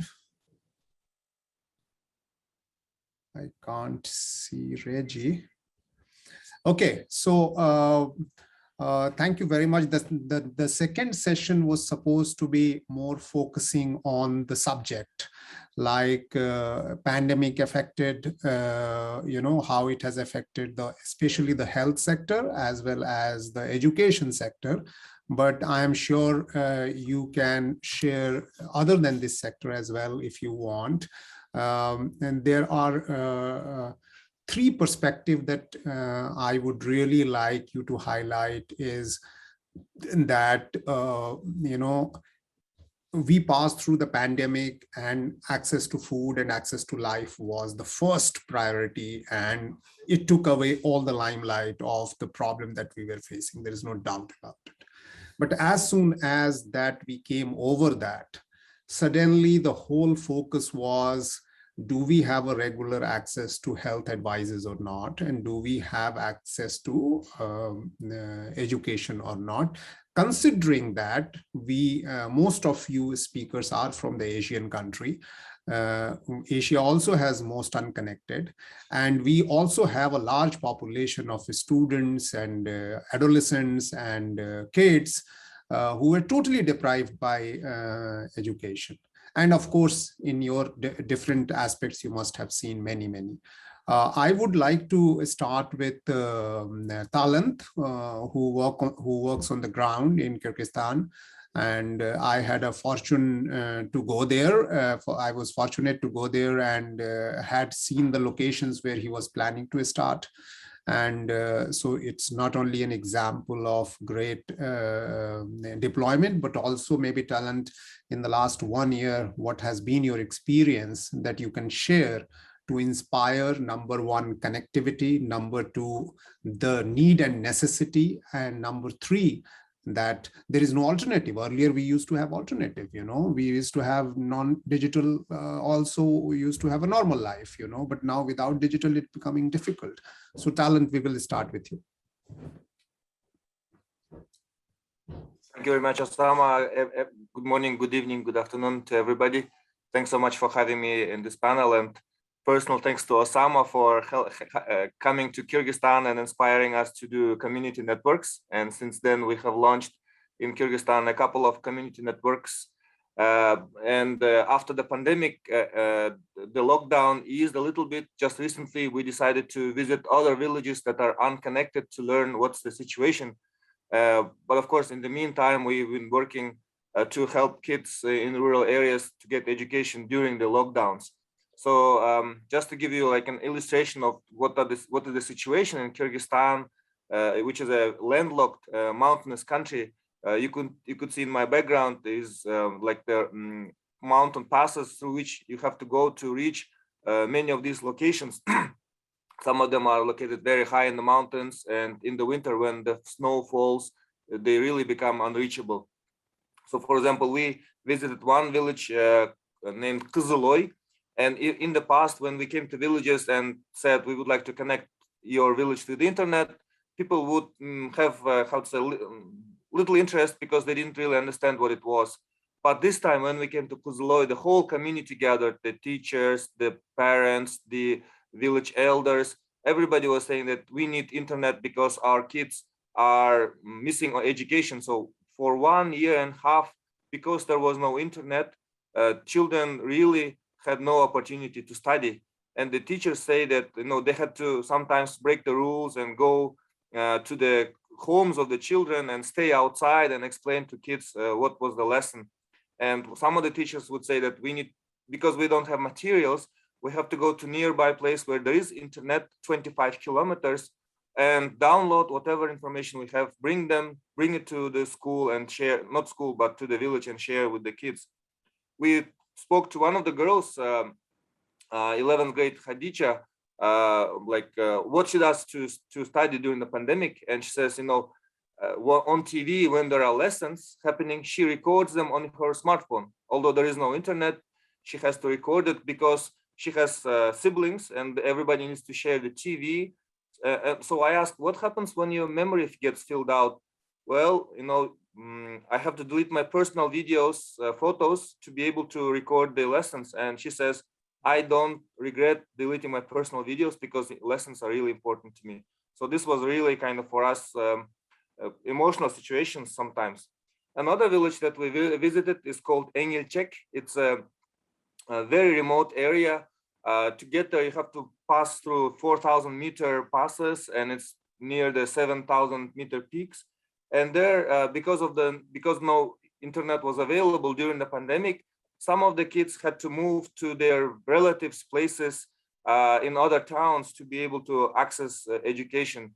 And speaking about health situation, the village doctor was saying that when his granddaughter was having 40 degrees kind of temperature, he did not know what to do because the path through which they have to go, there is no internet, so he doesn't know if it's open or not. He said, if I get stuck in this area because of the snowstorm, I am risking my grandchild's life, my life. So he stayed. And fortunately, his granddaughter kind of the situation improved, but he says this is the situation we have to deal with because there is no connectivity, no telephone, sometimes no radio, no TV. One interesting story I wanted to share about the village where we connected to internet called Zardali. Has no television, has no radio, no electricity, but they listen to one radio station which is very critical. It's a part of the Radio Free Liberty Network. So we thought they are actually fortunate that they miss this all brainwashing from TV and they only listen to this very critically minded radio station. So it's I think interesting from the sociological standpoint.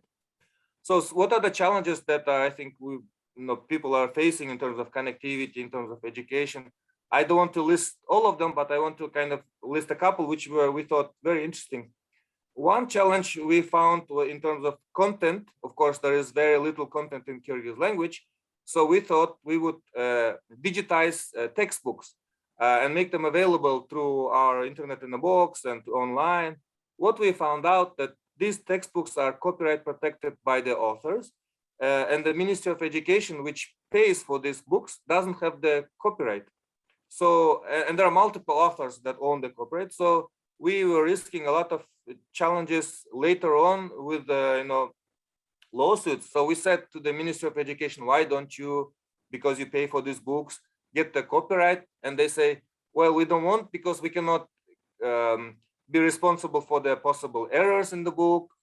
And then we don't have kind of the possibility of upgrading these books. So it's better if it stays with the kind of authors. But for us to be able to share this information online with kids in rural communities, that became very big issue.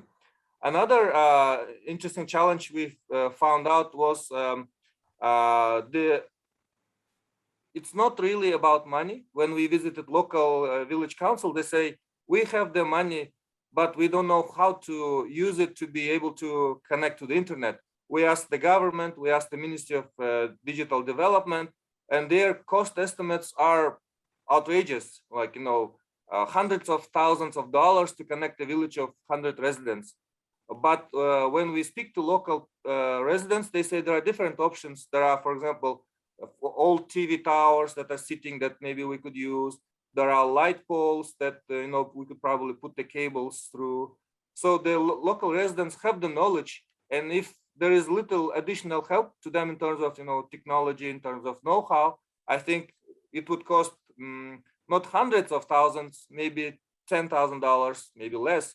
So this village of Zardali, we connected for $5,000 grant. So my last, I guess, section in this intervention, and I'll be able to provide more details in the Q&A section maybe. What are the possible solutions in terms of providing education? So during the pandemic, we used this internet in a box, which we called Ilim box or knowledge in a box, to which we brought to all the unconnected villages across the country. Another thing what we are doing is providing digital skills trainings for students and for teachers. We are kind of helping teachers master new skills to be able to deliver education through kind of new methods, almost using TikToks and social media and channels that children actually use. Another solution that we have very big hopes for, and we have colleagues here by Shelley from UNICEF, is this GIGA initiative that would connect all the schools around the globe to the internet. So when we were speaking to village residents, we would say, UNICEF is doing this initiative, and we would like to try to bring the attention of this GIGA to such locations as yours, which could be like an experiment. If we connect a village like Engilchek or Zardali, which sits on top of the mountains, very far away, then it could be like a case study for the rest of the globe when GIGA does this in other areas. And thanks, Alan. Can we come back because we have many rounds and we have time as well. So okay. Maybe we can come back to more points from you. Duncan, I'm seeing that your screen coming and going. Is there a connectivity problem? Hi, Osama. A little bit, but hopefully it's working. I think I'm frozen, but if you can hear me okay, I'm ready and willing to participate. Okay, wonderful. So we would like to have listen to you for this session, especially coming from Apenic Foundation, where you have a 36,000 view of many of such initiatives that takes place across the region and many places. What would you like to share from the perspective that how digital necessity is pushing the need of community networks, especially from the perspective of need for the community to connect for health needs or the education needs and so on and so forth? Thanks very much, Osama. And again, my apologies to everyone if I get frozen in frame. Shout out to Raj. Great to see a few familiar faces here. I'm new to this event, as Raj, I think, mentioned when he started, but I'm really very pleased to be invited to join you. Apologies for my colleague Sylvia Cadena, who I think you all know, has always been very actively involved in this community I think Sylvia's in the audience somewhere, but she's got a lot on today, so I'm going to talk a little bit. Look, you're right, Osama. The view we've got is from the APNIC perspective. So right across the whole region, the 56 economies that APNIC serves with its members as the Internet Registry. I'm assuming that everyone on the call knows APNIC, so I won't go into too much there. I think from what I'd like to talk about today is just bring a slightly different perspective. And it is very much linked to some activities that the Foundation's starting to be involved in. But it very much builds on what we've done, well, particularly what the ISIF Asia grants program has been done. For those of you who know ISIF, it's the grants program that APNIC has run for the last 14 years now. It's now fully with the Foundation after starting out with APNIC. Sylvia obviously leading the way with ISIF. And for those of you who know ISIF, it's always been focused on three sort of key thematic areas: inclusion, infrastructure, knowledge. And if you've seen the ISIF grants this year, they've been really substantially ramped up across all three of those sectors. And it's been a really great period of growth for the grants program, building on all the work that they've done and supporting a lot of the ideas and strategies that we're starting to talk about today. So everything I'm going to talk about now is really building on that track record of ISIF and the grants that have been supported through the program over the years with all sorts of different partners and collaborators in this area, in this space. The thing I wanted to highlight, though, was the growing sort of portfolio the Foundation has around research and education networks. I'm sure everyone on the call knows research and education works, particularly their role as the backbone for university and educational institutions. And we see two things happening with RNE and NRENs, if you like, National Research and Education Networks, as a result of COVID. One, of course, is just like the schools that we've been talking about, the real challenge for universities to continue to provide education for their students and have the platforms ready that will allow the students to continue their education in a virtual COVID impacted environment. Obviously, universities are no different from schools in facing those challenges. Some universities are, of course, slightly better set up because they've been operating with remote students for much longer. But for those universities who don't operate like that, it's been a very challenging time to do that, which in some ways brings to a sort of increasingly what I think of as a positive impact, if you like, of the last 2 years. I hate to use that word positive because it has been so challenging and difficult and very tough for everyone involved at the last 2 years. But it's really allowed some of the partners, some of the big partners that we engage with, to focus on the importance of education and really highlight the need for investment, and provided such a compelling case to invest in education and connectivity around education. You know, I don't think any donor out there would step away from a conversation around the importance of connectivity in education now, because they've seen it firsthand. And that's a really positive step. And I really highlight research and education networks, and NRENs is a great example, not just in the area of education, but in the area of research. And everybody's seen in every country the importance of being able to conduct research, whether it's on the impact of COVID, whether it's on treatments for COVID, whether it's on providing up-to-date and reliable research information on COVID. Everybody has realised just how important the role of universities and the research communities are, and particularly their ability to collaborate outside their campuses and across the country on different aspects of it.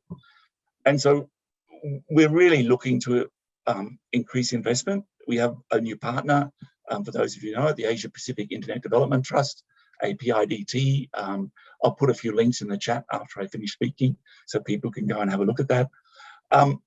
The Trust is supporting work that we're doing with Keio University around a fairly established program called Soy Asia and IEEE. This is a connectivity project teamed up with Soy Asia is a sort of curriculum, how we use the connectivity once we get the connectivity.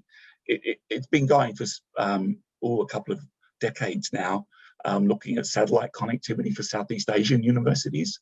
But now they're moving into the area of what we've been talking about, particularly low Earth orbit options that we could, and how feasible are they for universities. They're also looking at cable connectivity, so backbone fiber connectivity coming into the region, and how we can make that available to universities. And interestingly, and this is my last comment to wrap this up, they have, particularly the Soy Asia project, and the thinking that increasingly we're having is, this is not connectivity for the universities in the big cities. This is connectivity for second cities, provincial universities, colleges away from the big population centres that are well served. And they're thinking increasingly around a role, not just in education, but for example, backup in times of disaster, and working much more with the community where the institution sits in.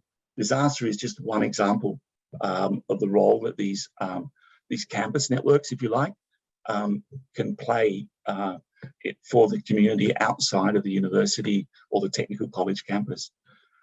We find this a really interesting and exciting option to look at. I think we all know there's a lot of established organisations. Obviously in India already you've got your own NKN building. Same across a lot of regions, there's renewed interest in this. So that's the particular point I wanted to bring into this discussion. Thanks very much, Osama.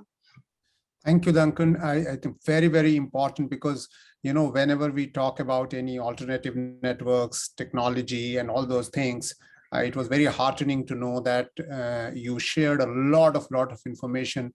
Where is fund available, money available, possibility available, support available, and in that direction.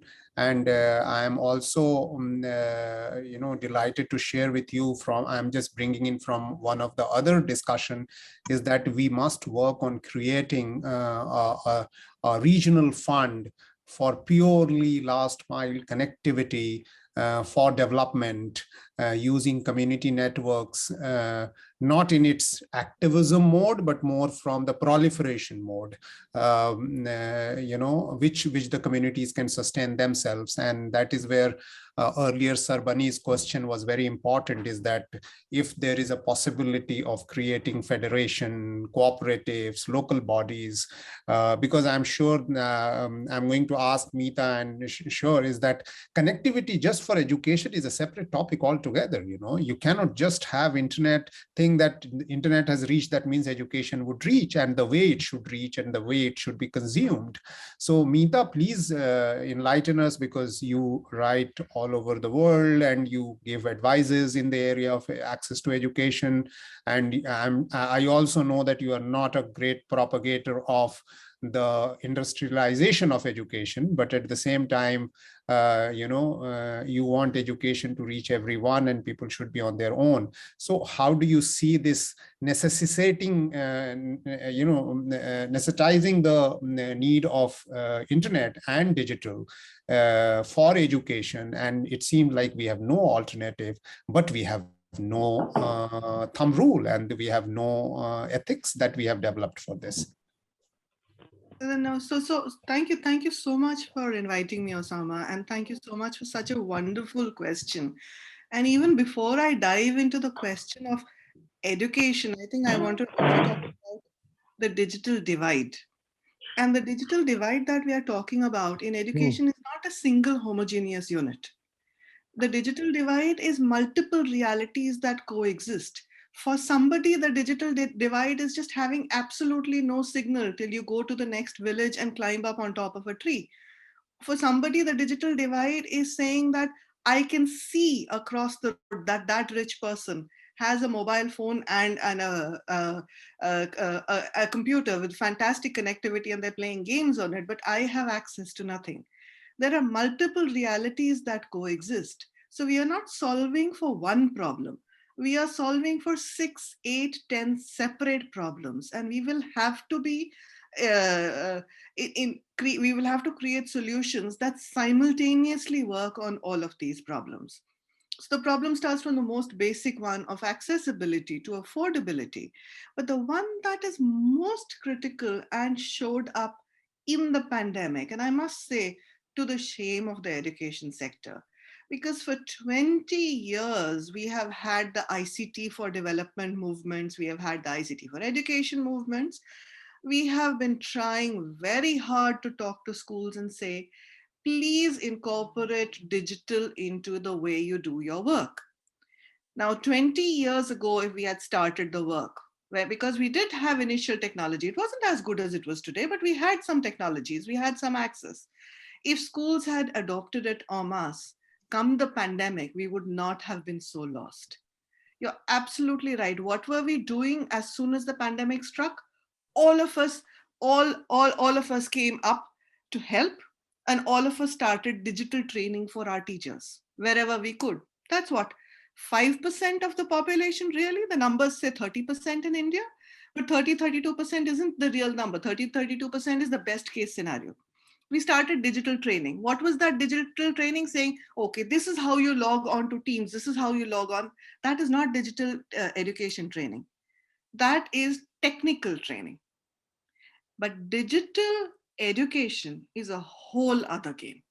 Digital education is about communicating in digital space. You spoke of TikTok videos. Now that's digital communication. Look at YouTubers who teach young people how to do makeup, or this is how you prepare for university. This is what my room looks like. And compare that to the utterly boring videos that are put out by the state. There is no communication happening. There are no pedagogies that are actually being implemented or adapted for the digital space. Because the digital space is rendering, at this point, is rendering in 2D. In two-dimensional mode, you cannot have emotions communicated. You do not have peer-to-peer communication that is happening. You will, in fact, you don't have it visible to you as a teacher. As a student, you are just a little box over there. Now, there is good news there as well. Because as a little box, you are not a front bencher or a back bencher. As a little box, you are all equal boxes. So we've had a whole churn happening in the digital pedagogy space. And that has resulted in quite a few wonderful things. Teachers who were so unhappy and dissatisfied with the outcome, they turned around and said, we've got to fix this. Tons of micro innovations. Tons of adaptation. People who kept on saying, no, we don't want internet, please, no mobile phones in our schools, suddenly began to include it.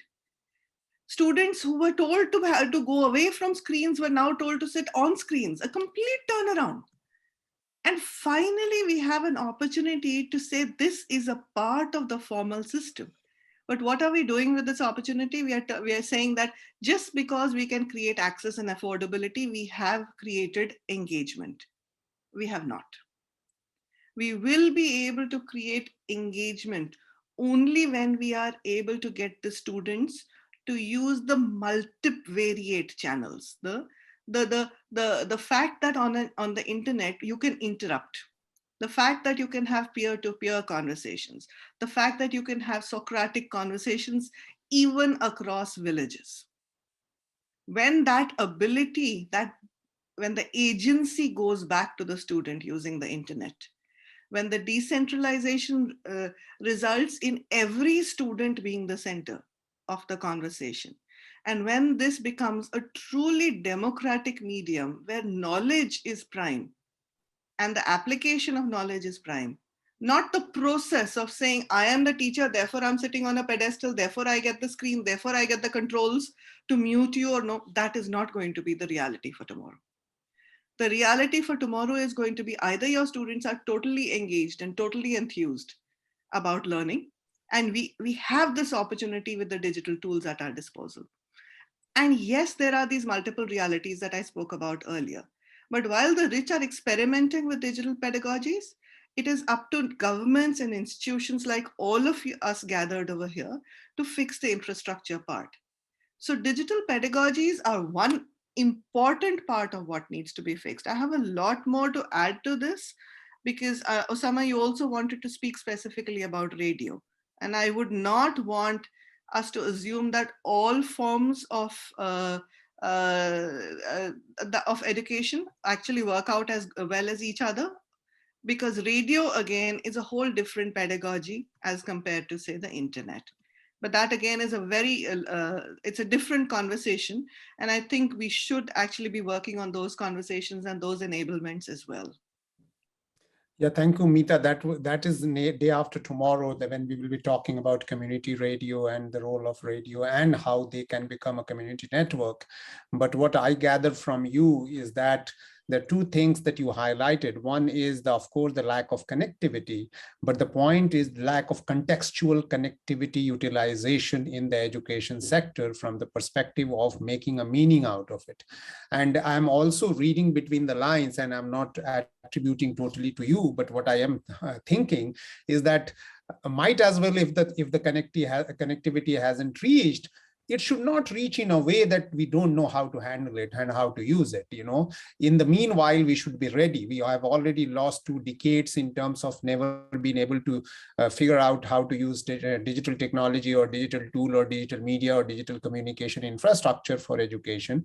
It's the time when we are building those infrastructure, we must be knowing how to do it. So when we take community network to the people, we must take education in a box with a perspective, in a context, not with just saying that, okay, just because you have the bandwidth and you are on video, that doesn't mean we'll gather all the education in your life or all the wisdom in your life. Thank you very much for that. And I will come back to you again, few more things that I need to understand, especially when you are writing your book. We would like your book to highlight some of the community issues that we are grappling with. And I will go back, and this time I will request all of you to be precise in about three minutes each, so that we, because it's already 12:15, so that we have a question and answer session. But before I do that, I think I was looking for Reggie. Reggie somehow has dropped out. The reason why I will take 2 minutes to share what Reggie would have shared if he was there, because Reggie is running an organization called Tribal Health Institute for the last 30 years in a place in a Tamil Nadu hill, and it's all tribal area called Sittilingi. And early last year or year before last, when the first pandemic happened, between the first and the second wave, I got a call from him that we are not having connectivity, and we are in a place where we are surrounded by hills, and we don't have connectivity. And he runs a tribal hospital. He himself is a doctor, and that's the reason why he must have vanished, because he must have been called to the operation theater. So he and his wife shifted from one corner of the country to this place and serving the tribal community by building a whole hospital with several bedded, all providing to only and only tribal population. And we went there and created an internet network for the entire community, their craft center, their hospital, their homes, their farmer center, and so on and so forth. And it was a fascinating story, because they said that how COVID pushed them inside, and they were unable to earn money because they couldn't sell their products that their craft community makes, or many of the supplies that they do, who the farmers make, and they have to sell it. And these are the same people who had started 20 years back experiencing internet when they used to travel 150 kilometers in a car with laptop and desktop and go to one place under a tree, sit there, work for 2 hours, and then come back, and then again go every week. So that's the story I wanted to share. I mean, I wanted him to share. There is a film I would request Jenny to share on the chat on them that we have made, that you all can see. But these kind of effort, what I feel is that no connectivity, whether it's Elon Musk who comes with the connectivity or telcos is spread all over, there will always be difficult areas for people like us to bother about. There will always be a situation, exactly like the roads. There will always be a part on earth that will not have road. There will always be a part of population that will not have internet connectivity. And that is the reason why it is very important that we always look at contextually how community networks goes to the people who are the most remote and deprived and marginalized and unconnected. I will go back to Talon to complete what he was saying last couple of points, that when he was narrating his side of story, and why your story is very important is because when you started, you were working as a consultant, and now you have created a whole organization called Internet Society of Kyrgyzstan, and trying to handle this last mile connectivity problem. So everything that you experiment is going to be valid and relevant to all the Central Asia's remote areas, and not only that, India has got many parts like Central Asia, as well as we have many parts like Middle East, and we have many parts like the beaches, and so we have all kind of learning to come from all of you. So Talon, please complete your story, and then I'll go to Duncan to have some of his words, and then Meeta. Thanks. Thanks, Osama. I only had a couple of points to finish. I think what I wanted to mention that once we bring the internet connectivity, develop the content, we provide the digital skills, and now we are working on the next level of kind of education access is Ilimbox 2.0. It's an online educational portal. I will share the link in the chat. And what we're trying to do is exactly as Meeta explained, that the educational materials that are provided in the traditional format, we are reworking them into more interactive and more engaging ways for students and the teachers to use in classroom or at home. And finally, I wanted to conclude my remarks on a light note that when we visited these areas, we thought that one day, hopefully soon, we will bring internet connectivity to these places. But what we really enjoyed was this digital detox. So our team was, kind of discussing and sharing stories with each other. And immediately after we left the villages and internet connectivity reappeared, everybody was back on their smartphones. So sometimes going to these places to have a digital detox is a really good experience as well. So thank you, Osama. Yeah, I know, but the good thing about, digital detox is obviously for those who are hyper connected. But I think when we take the connectivity to the marginalized and poor areas and the remote areas, I have usually seen is that their usage is absolutely for the purpose. It's not related to getting addicted to social media or something like that. That's a good news, but of course, when you are hyper connected, you are going to suffer many things. So Duncan, how do you think that your intervention can graduate to creating more national, regional cooperatives, funding opportunities, funding cohorts available for sustainable running of last mile internet connectivity with contextualization? And I'm not even saying, because I'm not trying to put a pressure on you or on ourselves to become last mile telcos, but basically because without connectivity, things are not going to be normal anymore, because it is like getting excluded. Thank you for saving me such an easy question, Osama. But I think it's I want to emphasize what I see from my perspective as a time that we all know has altered, changed so much. Our context has changed so much.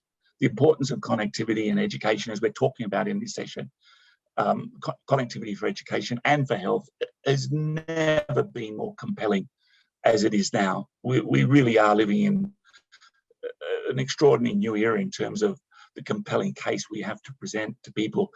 I was in a conference call a few weeks ago for the Soy Asia project, and they were talking about low Earth orbit satellites and how they could be available for, as I was saying, universities in the rural areas and in economies in Southeast Asia.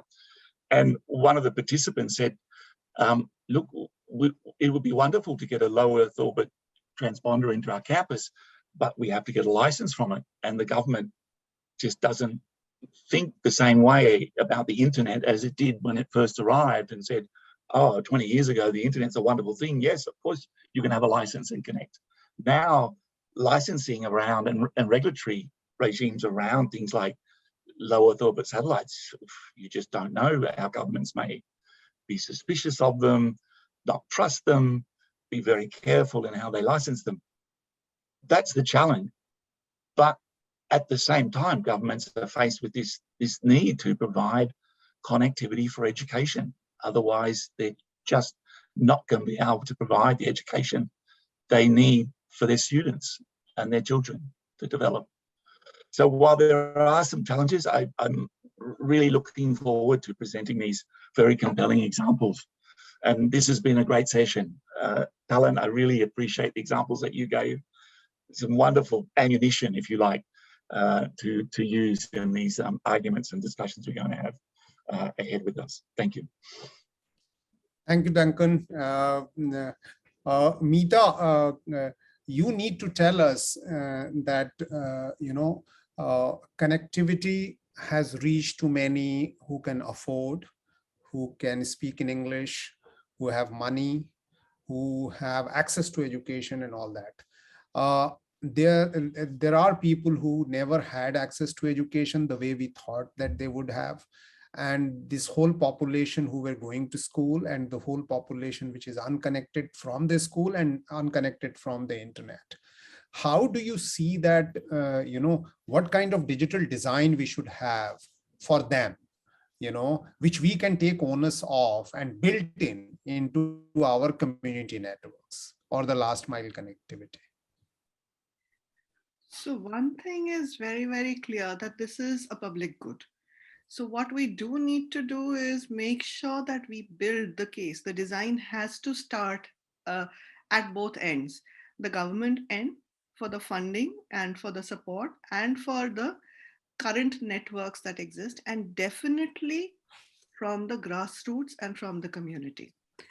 I think, so during the pandemic, what we saw is that governments responded reasonably promptly given the nature of the crisis. I mean, especially as Delta was hitting India, within about 20 days, the Madhya Pradesh government had a radio set of radio programs out. Within about 45 days, there was an internet program out. You had platforms that were available. So those movements have already existed. So I'm talking first about the elements that need to go into the design. We need to make sure that all the micro innovations and all the government work that has been done is gathered, collated, analyzed, so that we are able to get the best of those and actually work on the basis of evidence.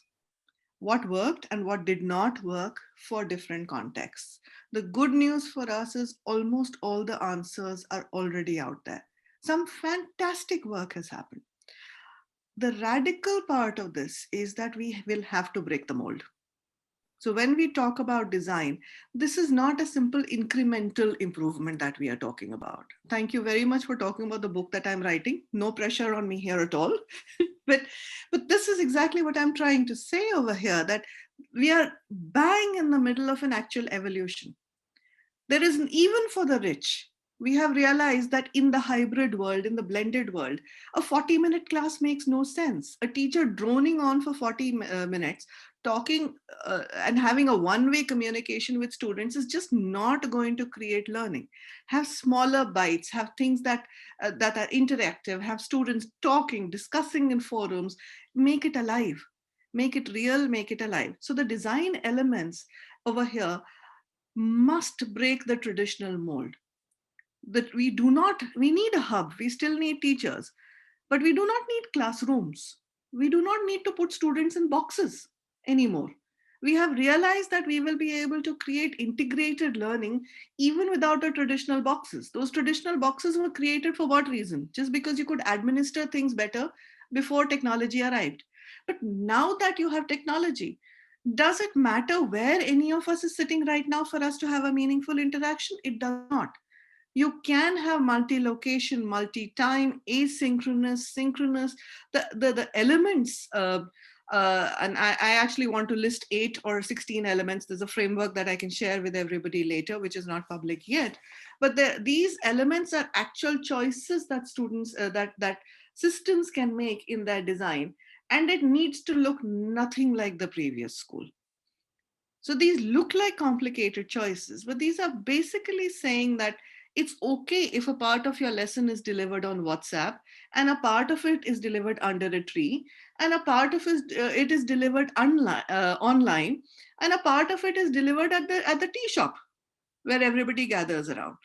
And all of these can combine to create a cohesive, rigorous, structured learning system with an excellent learner experience, with all the standards and that you would need. So let's retain standards and drop the processes. It's a reinvention that I'm calling for. I have a question for you.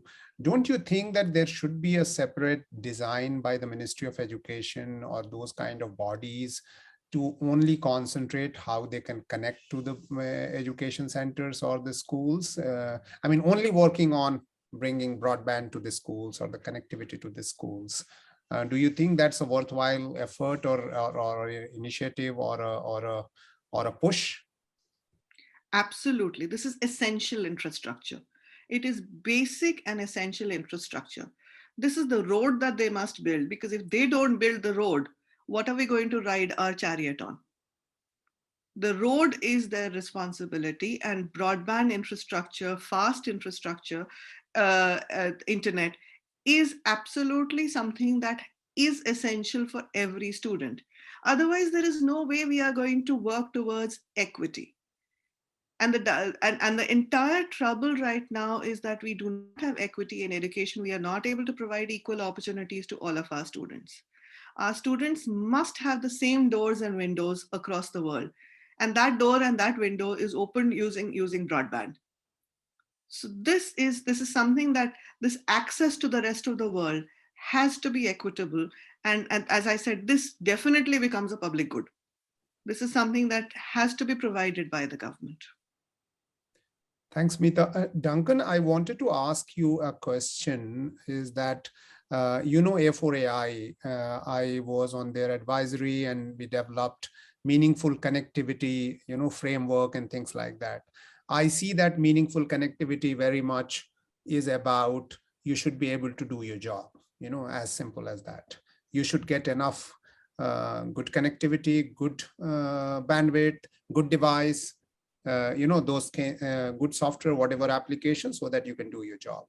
Considering that, we have to bring meaning to the connectivity, do you think going forward, we will be working more on, funding or the resources for connectivity for education, connectivity for health, connectivity for livelihood, connectivity for, saving lives, connectivity for whatever, I mean, the community suffers, Now, what do you suggest, and do you think that you have some of those examples in any case? Yeah, I mean, meaningful connectivity, I agree completely, Ozama, with your initial definition, but what happens if you're a doctor, for example, doing surgery, your connectivity requirements potentially, particularly if you're in a developing economy where you want to go live to an expert in another economy to advise you on the surgery, is completely different to the connectivity needs of, say, a lawyer, for example, because you want to live stream video in real time, for example. So in my mind, the definition of meaningful connectivity for professions and workers is I don't want to say it's a journey. I don't want to say it's an endless journey, but it's a journey that we will continue on, because doctors doing surgery in real time with other doctors is just one example of a profession that would require a great deal of connectivity. They can have the good connectivity in a health centre provincially, but already we have a project, we finished a project last year in Papua New Guinea, and in talking to the lecturers at the universities there who were doing medicine, they were linking live to lecturers at the top universities in Australia to do procedures and learn about that. And they had a small taste of it and they saw the potential and how it engaged the students, and thought, that's what we want. And so when the Coral Sea cable came from Australia, there was a big discussion on to give that capacity on that cable to the universities in Papua New Guinea that unfortunately I don't think prospered very well because they didn't have a compelling case. And so meaningful connectivity, really important that we keep moving down that road and think about it in terms of the professions and what they need. And I haven't even started to talk about the needs of teachers in schools as well, as Mita was talking about. Osama, can I just add one thing? Because please go ahead. Duncan just reminded me of this amazing story that I heard. So I just wanted to mention that. So there was this wonderful school in Phagwara, a private school that was considered a very good school. And the principal realized after about 10 days of the pandemic that she and her students were able to create and access learning because she had amazing teachers. She had fantastic pedagogies. She just was running an excellent school. But she realized that the villages around were not being able to access learning because the government teacher response was very, very slow because meaningful connectivity did not exist at that level, at the village level. What she did then was literally open out, instead of having passwords to log on to her the classes that she was running for her students, she simply made it open access for everybody. So anybody who could borrow a device, anybody who could sit in as a family group, even during the worst of the lockdown, was able to access quality learning just because she was able to open it up. So the fact that there wasn't meaningful connectivity, and yet with functional connectivity, you were able to at least provide a modicum of learning because you were able to open out your heart and open out your processes and move to open access processes, completely transformed the learning in that district during the worst of our times. Just wanted to share that story. I mean, she's inspirational. Interesting. And on a very interesting point, the AI, the artificial intelligence, which is transcribing what we are saying, transcribed your Phagwara story as Florida story. Ha! Now that's a skill. So pretty much like contextualization, even AI is required. AI understands Duncan better than us. I don't think that's true. Well, it is. I mean, I could have used my English accent here, and I could have used American accent here, which is what I do when I dictate to my iPad. But I think the issue that you raise, of course, Osama, is huge, and I don't know if we have the time to go into it, which is about the ethics of AI in the education space. That's a massive issue. That is another level. Talent, in your area, how are you enabling with your connectivity? I mean, you said about a lot about education, how you are delivering education or connecting to education. Is there any example of health? Are you asking me? No, talent. I think with health, what we found out is with the vaccines, the situation is very bad. People are, although there is no connectivity, people are still prone to fake news and misinformation that only teachers were vaccinated in the villages that we visited.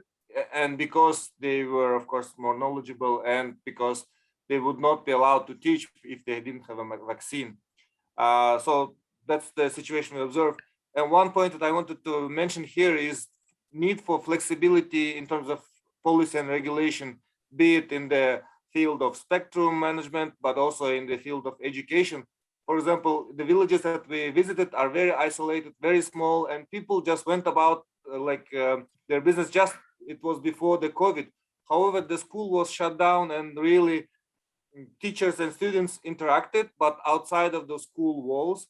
But I think maybe if the Ministry of Education was more agile, kind of allowing these kind of locations to be more flexible, I think that would really help children. Otherwise, missing a year and a half of schooling for these remote communities was really disastrous.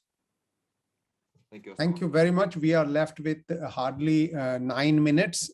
Sheel and Jenny, if there is any question, please let us know on the chat box. By the time you do that, I just wanted to share two stories of both related to education and health.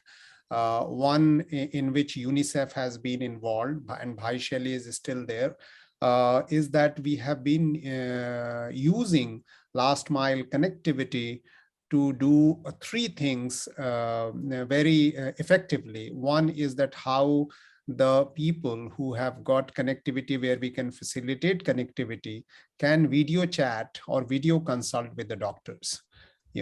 Because nobody wanted to go to the remote area, hospitals were not working properly in remote areas, health centers were non-functional, doctors were afraid to go to meet the community, and so on and so forth. I'm not even talking about a disastrous situation of the wave 2, but I'm talking about even in general that they don't want to reach out, and then there is a difficulty in reaching out to the people. So that was one very good example that we experienced, and we realized that for health, the meaningful connectivity is that if you can do a live video chat with the doctors, then it is a possibility that many of the preventive health issues can be tackled. And that's not less, because more than 80% of health issues are preventive and not really curative. For curative, you can always you need to go to hospital and so on and so forth. The second was in education. We realized that you cannot provide 320 million children a smartphone or machines when they are out of school in the time of lockdown. So, which is impossible, it's simply impossible. So even 10, 20 years down the line, it will be impossible. But what is possible is that, can you create a community-based access system? Like the way education, a school is a community-based access to education, because you can't create so many household teachers. That's why you bring people, students, to one place where you can have tutors, you can have your guide and mentors and so on and so forth. So why can't we have digital ecosystem also of access point, where children can come, they can access, they can talk to their teacher, they can access several online resources and so on and so forth. And if you have a mechanism to test them out, they do. So we are setting up 500 such access points, beside having more than 1,000 already existing. We started converting all of them to have an access point for online education or access to education. So one thing is community-based access point without bandwidth limitation and the infrastructure limitation is a very good possibility to keep the community intact and also keep the digital penetrated, because it will also give you a very good safeguard. It's something like you cannot watch something unwatchable in a community, so that's the kind of thing that we experienced. And another thing we experienced is that if we work with community radio at the last mile together with connectivity, then you can fight misinformation very effectively, because radios are still believed as a media that is trusted. Social media is not trusted. Social media has converted into a spreading false information, hatred, and all those things, and it has its own narrative. So these are the three things that I wanted to share. But let's close our session by looking at whether we have some questions to reply. Who will pay for the bandwidth, Osama? So Sarbani's question is, and all of you can answer, I don't have to, I will reply only after all of you. So Sarbani is asking that, if we provide connectivity at the last mile for all these things, how do we take care of its cost? Talent, you can start. Maybe I can start, yes. This was exactly the question we asked in the villages where we went, like if we connect the village to the internet, how will it be sustainable? And in these villages, the local authorities said that, we will allocate money in our budgets. We do have the money to pay for schools connectivity, because now the authorities realize that this is a a very important issue. And one more point I want to reiterate here, just to repeat, is the GIGA initiative by UNICEF is also exploring this issue of, if we connect all these schools to the internet globally, how it would be continued once the schools are connected. So it's still, of course, an open question. Meeta, do you have any point, or Duncan? I'd actually like to add an illustration, because obviously the logical answer is that the government and the taxes should pay for this, which is what I've said before.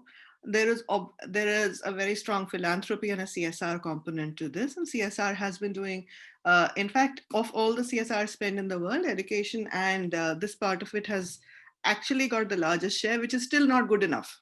From the CSR story point of view, it's a big story saying in CSR we have done so much. From the education point of view, it's a drop in the ocean. There is just too much to do.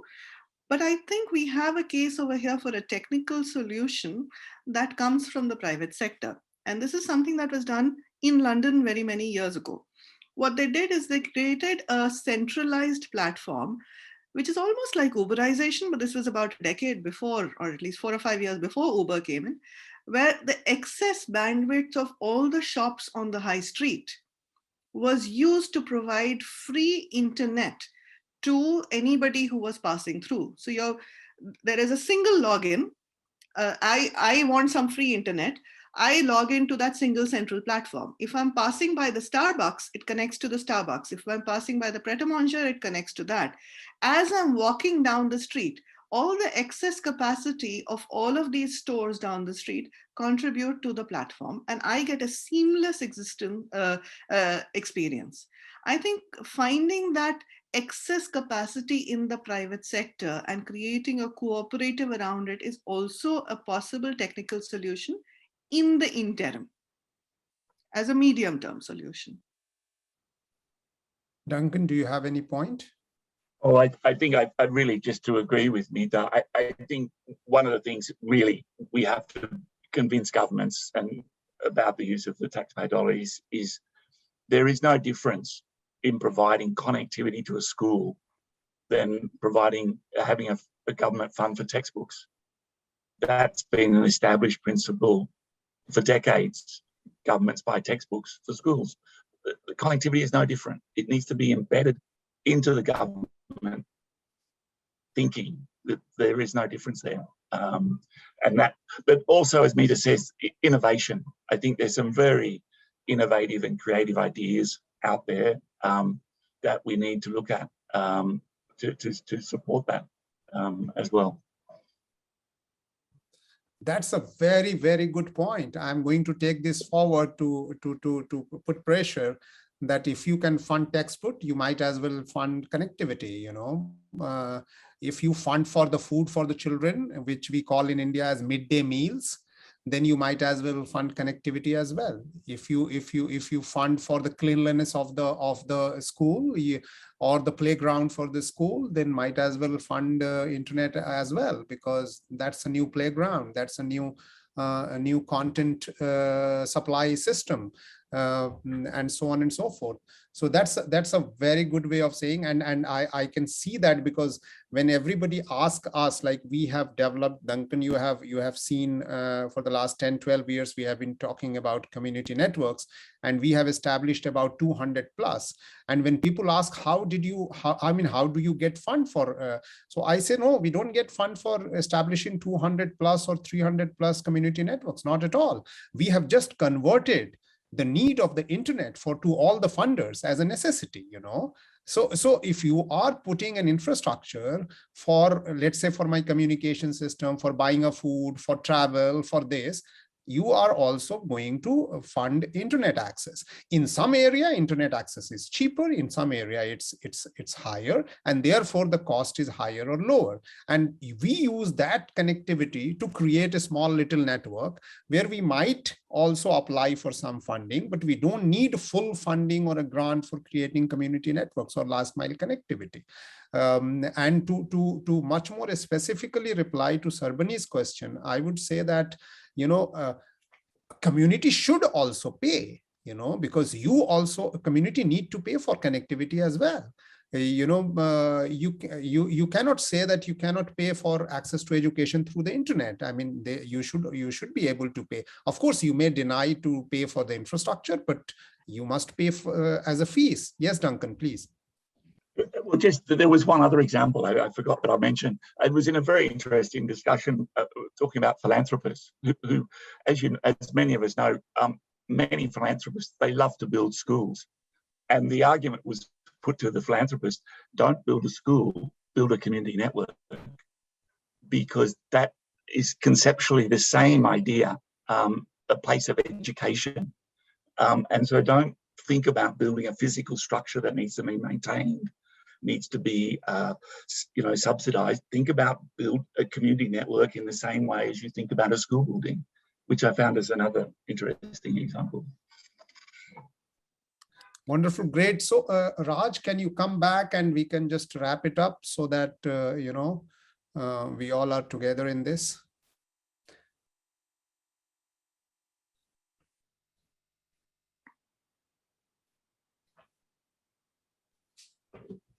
Yes, sir. Yeah, so I just wanted to submit that we have successfully concluded session 2 without killing each other, without shouting at each other, without really making it a nasty TV debate, and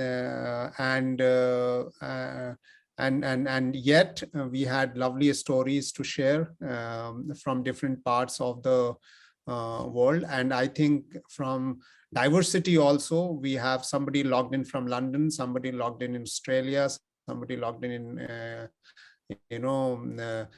from Kyrgyzstan, but logged in from Istanbul, so not bad. We are very, very multifaceted session we had here. So thank you very much, all the panel, and for the great contribution. Raj, any concluding point before we hop into the day after tomorrow? I think both sessions have been quite interesting. If you recall, at the beginning of the first session, one of the things I said was that we really wanted to bring some new thoughts, ideas, and perspectives to these discussions. These discussions are not new, right? I think many of us are involved in various fora where we talk to these things, perhaps from slightly different perspectives or focus areas, be it education or health or connectivity or development finance or whatever it may be. But we do tend to talk about the same things. The problem I see with these conversations are most of them happen in silos, right? It's one set of practitioners and communities which talk with each other, what I call us talking to ourselves. I mean, if you've seen me talk at conferences, I say this very often, because we always end up talking to ourselves about ourselves. It doesn't make sense to me. So that's why we need to have that diversity in even the people we engage with. Sometimes it may not be a direct link as to why this person should be part of this discussion, but you will always end up with a far richer discussion as a result, right? That's what I've experienced. And particularly now with all the challenges that the pandemic has faced us, has put upon us. But as well, let's not just blame the pandemic, right? A lot of the issues we are facing today because of the pandemic are actually structural issues which have existed for decades, right? Be it our teachers not being skilled enough to, I put a comment in the chat earlier, and what I said before, Australia, for instance, we've put a lot of money into infrastructure, even in our digital infrastructure in our schools, but our teachers have not been upskilled to have the confidence to deliver those lessons digitally, right? And I think Meeta posted on Twitter just earlier, one of her comments were reposted about, we've been doing ICTs for 20 odd years and trying to get schools and universities to do the same, but they just haven't taken it up as a priority, right? I think a lot of times, and there was a comment about ministries and governments not prioritizing it holistically. The reason in most cases is because ICTs have always been seen as a bolt-on, right? It's this new thing that we need to do. Another thing I say very often, particularly in multilateral meetings where I'm speaking in, is that we need a whole of government approach. It's not the ICT ministry's problem. It's the whole of government's problem to bring in digital connectivity. On the one hand, your finance and your treasury is saying we need to move to a digital economy. You can't do that unless and until every sector has completely plugged into that, and they're able to derive the benefits thereof. So, that approach has to change. Some countries, I think, are moving down that path. Some economies are, some are not. I think there's still a lot of old school thinking that exists. So there's still a lot of work to be done. I know we're sort of veering off into a bigger picture discussion now, but it does flow down to this issue of why we're facing some of these problems we do at the rural level or the village level or the little school in the middle of nowhere level, right? And even what I think Duncan was saying before, just the whole idea of what is it we do when we build schools, when we fund schools. If someone's got a stack of cash that they want to throw into building a school, maybe they need to be made aware of the fact that, the connectivity part is as important as putting up 4 walls and a roof and the foundation that the building is built on, right? So I think there's some great learnings in, and I'm hoping that the rapporteur's report or the conference report we have out of this, we can, tease out some of these very specific points and then take them into other discussions in our other communities of practice, where we can say, look, there is a linkage between these and there is something we can do about it instead of talking about the same thing over and over again. So with that, thanks very much, and back to you, Sam. Thank you very much. This is the time we must thank everyone, especially the team and the people who are not fully visible. For example, Jolly is sitting, making us see live all over the world. Thank you very much, Jolly. I'm sure it's a very odd time for you and you still every year you enable it. Thank you, Meeta. Thank you, Duncan. Thank you, Talon. And thank you, DF team, Sheel and Jenny and Pranita, Abner, every one of you, and Sarbani. A special thanks to you for always making our discussion enriching. So thank you very much. And just to be very, very formal, DEF, ISOC, APNIC, F4AI, APC, Landscape of Hope, and AIBD. Thank you very much for supporting this. If you get time, please log in day after tomorrow again at this point of time when we have another 2 hours of discussion on how community radio and community network synergize with each other, learn from each other, work with each other, and make proliferated the concept of community networks connecting the last mile. Thank you very much. See you day after tomorrow, and then again on 23rd. Thank you very much. Thanks, everyone. Have a good rest of the day. Thank you. Bye-bye. Thank you. Bye-bye. Bye-bye.